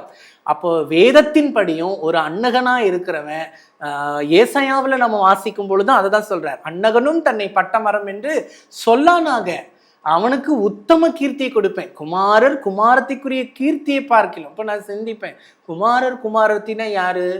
குமாரங்கிறது மகன், குமாரத்தினா மகள். அவங்க 2 பேருக்கும் கொடுக்குற கீர்த்தியை விட ஒரு நித்திய கீர்த்தி இருக்க முடியுமா? மகன் மகள்ங்கிறத விட அப்ப என்ன சொல்ல வர்றார்? மணவாட்டின்னு சொல்ல வர்றார். அந்த ஸ்தானத்தை எங்களுக்கு கொடுத்துருக்கிறாருல்ல. நாங்க யார் மேலேயும் காதல் கொள்ள வேண்டிய அவசியம் இல்லை, யாரையும் நாங்க நம்ப வேண்டிய அவசியம் இல்லை. கர்த்தர் தான் எங்களுக்கு மணவாளன், அவர் தான் எங்களுக்கு காதலன். அப்போ அவர் மேல நாங்க இருந்தா உன்னத இடத்தை கொடுக்குறேன்றார். ஆலயத்துக்குள்ள மகிழ்ச்சியா வச்சிருப்பேன்றார், மகிழ செய்வேன்றார், ஆலயத்துக்கு கூட்டிட்டு வந்து மகிழ செய்வேன்றார். அப்போ ஒரு தனிப்பட்ட மனிதனுடைய ரட்சிப்புக்காக அங்க பிலிப்புவை அனுப்புவார்னு சொன்னா இன்றைக்கு எல்லா திருநங்கைகளுக்காகவும் இயேசு ரத்தம் சிந்திருக்கிறார். இதை எந்த ஊழியக்காரர்களாலும் மறுக்கவே முடியாது. ஏன்னா அதே போல ஆலயத்துல இடம் இல்லைன்னு சொல்லவும் முடியாது. என்னுடைய வீடு சகல ஜனங்களுக்கும் ஜெப வீடுன்னு அந்த ஏசாயா எழுதினப்போ 56வது அதிகாரத்திலே சொல்லியிருக்கிறார். அப்படி இருக்கிறப்போ திருநங்கைகளை வந்து நீங்க நிச்சயமா சபையில ஏற்றுக்கொள்ளணும், ஊழியக்காரர்கள் ஏற்றுக்கொள்ளணும், அவங்க உணர்வுகளை புரிந்து கொள்ளணும். இன்னைக்கு ஒரு சகோதரி எனக்கு ஃபோன் பண்ணி சொன்னாங்க, சிஸ்டர் இந்த மாதிரி சபைக்கு போனா நீ ஆம்பளை ட்ரெஸ் போட்டுட்டு வந்து உட்காருன்னு சொல்றாங்க அப்படின்னு சொன்னப்போ எனக்கு ரொம்ப வருத்தமா இருந்தது. இப்படி எந்த பாஸ்டர் அம்மா சொன்னாங்க? இல்ல வேதத்தின்படி அது தவறு, நீ வந்து பையனா இருக்க, நீ பையன் ட்ரெஸ் தான் போட்டு வந்து உட்காரணும்னு சொல்லிட்டாங்க, நான் ஆப்ரேஷன் பண்ணி எல்லாம் ஆயிடுச்சு, இப்போ நான் எப்படி சிஸ்டர் பையன் ட்ரெஸ் போட்டுட்டு நான் உட்கார முடியும், அதனால நான் சபைக்கே போகல. பாருங்க, இங்க இந்த பிள்ளை ரட்சிக்கப்பட்டு சபைக்கு போகணும்னு ஆர்வமா போறா, ஆனா அங்க பாஸ்டர் முட்டுக்கட்டை போட்டு சபைக்கு வரக்கூடாதுன்னு சொல்றாங்க. எப்படி இருக்கு பாருங்க. வேதம் அங்கீகரிக்குது, ஆனா இன்னைக்கு ஊழியக்காரர்கள் சிலர் அங்கீகரிக்க எல்லாரையும் சொல்லல, சிலர் அப்படி இருக்காங்க. அதனால தயவு செய்து அப்படி இருக்காதீங்க. வேதத்துல எத்தனை திருநங்கைகளை சொல்லலாம், நம்ம அன்னகர்களை சொல்லலாம். தானியேல் ஒரு அன்னகரா இருந்தாரு. அவர் அங்கே நாடு கடத்தப்பட்டு அங்கே போய் அவர் என்ன செஞ்சாங்க, அங்கே இது பண்ணாங்க, அவருக்கு ஒரு உயர்ந்த பதவி கிடைச்சது. யெகூ யுத்தத்துக்கு போகும்போது எசபேலை அழித்த ஊழியத்தை யார் செஞ்சது? பிரதானிகள் தான் செய்தாங்க. அங்கே ஒரு மிகப்பெரிய ஒரு பிசாசின் கிரிகளை அழிக்கிறதுக்கும் அந்த எசபேலை அழிக்க முடியுமா? எலியாவே பயந்து போய் உள்ள கடந்தாரு. ஆனா அந்த இடத்துல அங்க அழிக்கிறதுக்குரிய ஒரு பெரிய அபிஷேகம் யெகூ மூலியமா போச்சு. ஆனா என் பட்சத்தில் யார் இருக்கிறார்கள்னு எட்டி பார்த்த போது யெகூ சொன்ன போது 2-3 பிரதானிகள் பால்கனிலிருந்து எட்டி பார்த்தாங்க, பலகனிலிருந்து எட்டி பார்த்தாங்க. அவளை கீழே தள்ளுங்கன்னாங்க. அங்க தேவனுடைய ஊழியத்தை செய்யும்படியாக தேவன் அந்த பிரதானிகளை தெரிந்து கொண்டார். ஏகாய் எடுத்துக்குங்க. அங்க எஸ்தரை ஒரு பெரிய ராஜஸ்திரியா ராஜா முன்னாடி கொண்டு வந்து நிறுத்துறதுக்கு ஒரு மிகப்பெரிய வேலையை ஊழியத்தை செய்தது யாரு? ஏகாய். அவளை அழகுபடுத்தி அவளுக்கு கற்றுக் கொடுத்து நிறைய விஷயங்களை. அதுபோல இன்னைக்கு சபை காரியங்களையும் தேவனுடைய வருகைக்கு ஆயத்தப்படுத்துகிற ஊழியத்தையும் மறைமுகமா தேவன் திருநங்கைகளுக்கு வைத்திருக்கிறார். அதனாலதான் பிசாசு என்ன செய்யறான், இவங்களுடைய ஊழியம் பயங்கரமா இருக்கும், இதை பயன்படுத்த கூடாதுங்கிறதுக்கு தான் பிசாசு நிறைய கதைகள், நீ அர்த்தநாரீஸ்வரி, நீ அப்படி இப்படின்னு சொல்லி தாலி கட்டி தாலி அறுன்னு சொல்லி இப்படி நிறைய காரியங்களை எல்லாம் செய்து அவமானப்படுத்தி, தாலி கட்டி தாலி அறுக்கிற காரியம்னு சொல்லும் பொழுது இன்னைக்கு கூவகம் கூத்தாண்டவர்ன்ற கோவில்ல கிட்டத்தட்ட லட்சக்கணக்கான ஜனம் இவங்களை எந்த தாலிக்கு ஆசைப்பட்டாங்களோ அந்த தாலியை கழுத்துல இருக்கக்கூடாது. இன்னைக்கு நிறைய திருநங்கைகள் பக்தி உள்ளவங்களா இருக்காங்க, கோவில் கட்டி கும்பாபிஷேகம் நடத்தி பயங்கர காரியத்துல இருக்காங்க. ஆனா ஆண்டவர் இவர்களுக்காக ரத்தம் சிந்தி இருக்கிறார், அது தெரியல. இன்னைக்கு லட்சக்கணக்கான ஜனங்கள் வந்து சுவிசேஷம் சொல்ல கிராம கிராமமா போறாங்க, மலை மலையா போறாங்க. ஆனா ஒருத்தர் கூட வந்து இந்த பக்கம் யாரும் போகவே மாட்டேங்கிறாங்க. அது அவங்க தேவையில்லைப்பா அப்படின்ற மாதிரி அவங்கெல்லாம் வந்து நரகத்துக்கு போகக்கூடிய ஆத்துமாக்கள் இவங்களை செலக்ட் பண்ணி வச்சுட்டாங்க. ஆனா அப்படி இருக்கக்கூடாது. எல்லா ஜனங்களுக்காகவும் இயேசு கிறிஸ்து ரத்தம் சிந்திருக்கிறார். அவர்களுக்காக சுவிசேஷ வாசல்கள் திறக்கப்படணும், அவர்களுக்காக சுவிசேஷம் சொல்லும்படி ஊழியர்கள் கடந்து போகணும். அப்படிப்பட்ட ஊழியர்கள் எழும்பி இப்பதான் வந்து கொண்டிருக்கிறாங்க. ஒருத்தரா எனக்கு தெரிஞ்ச 2-3 சகோதரிகளே பெண்கள் இருக்காங்க. நிறைய பேர் இப்போ ஆண்டவர் அவங்க மத்தியில வந்து ஊழியம் செய்யறதுக்கு கொண்டு போய் கொண்டிருக்கிறார்.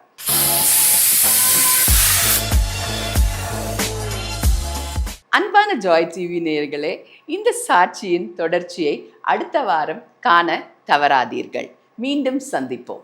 எங்களோடு நீங்கள் தொடர்பு கொள்ள வேண்டிய எங்களது முகவரி சாம்பலில் இருந்து சிங்காரம், ஜாய் டிவி, சென்னை.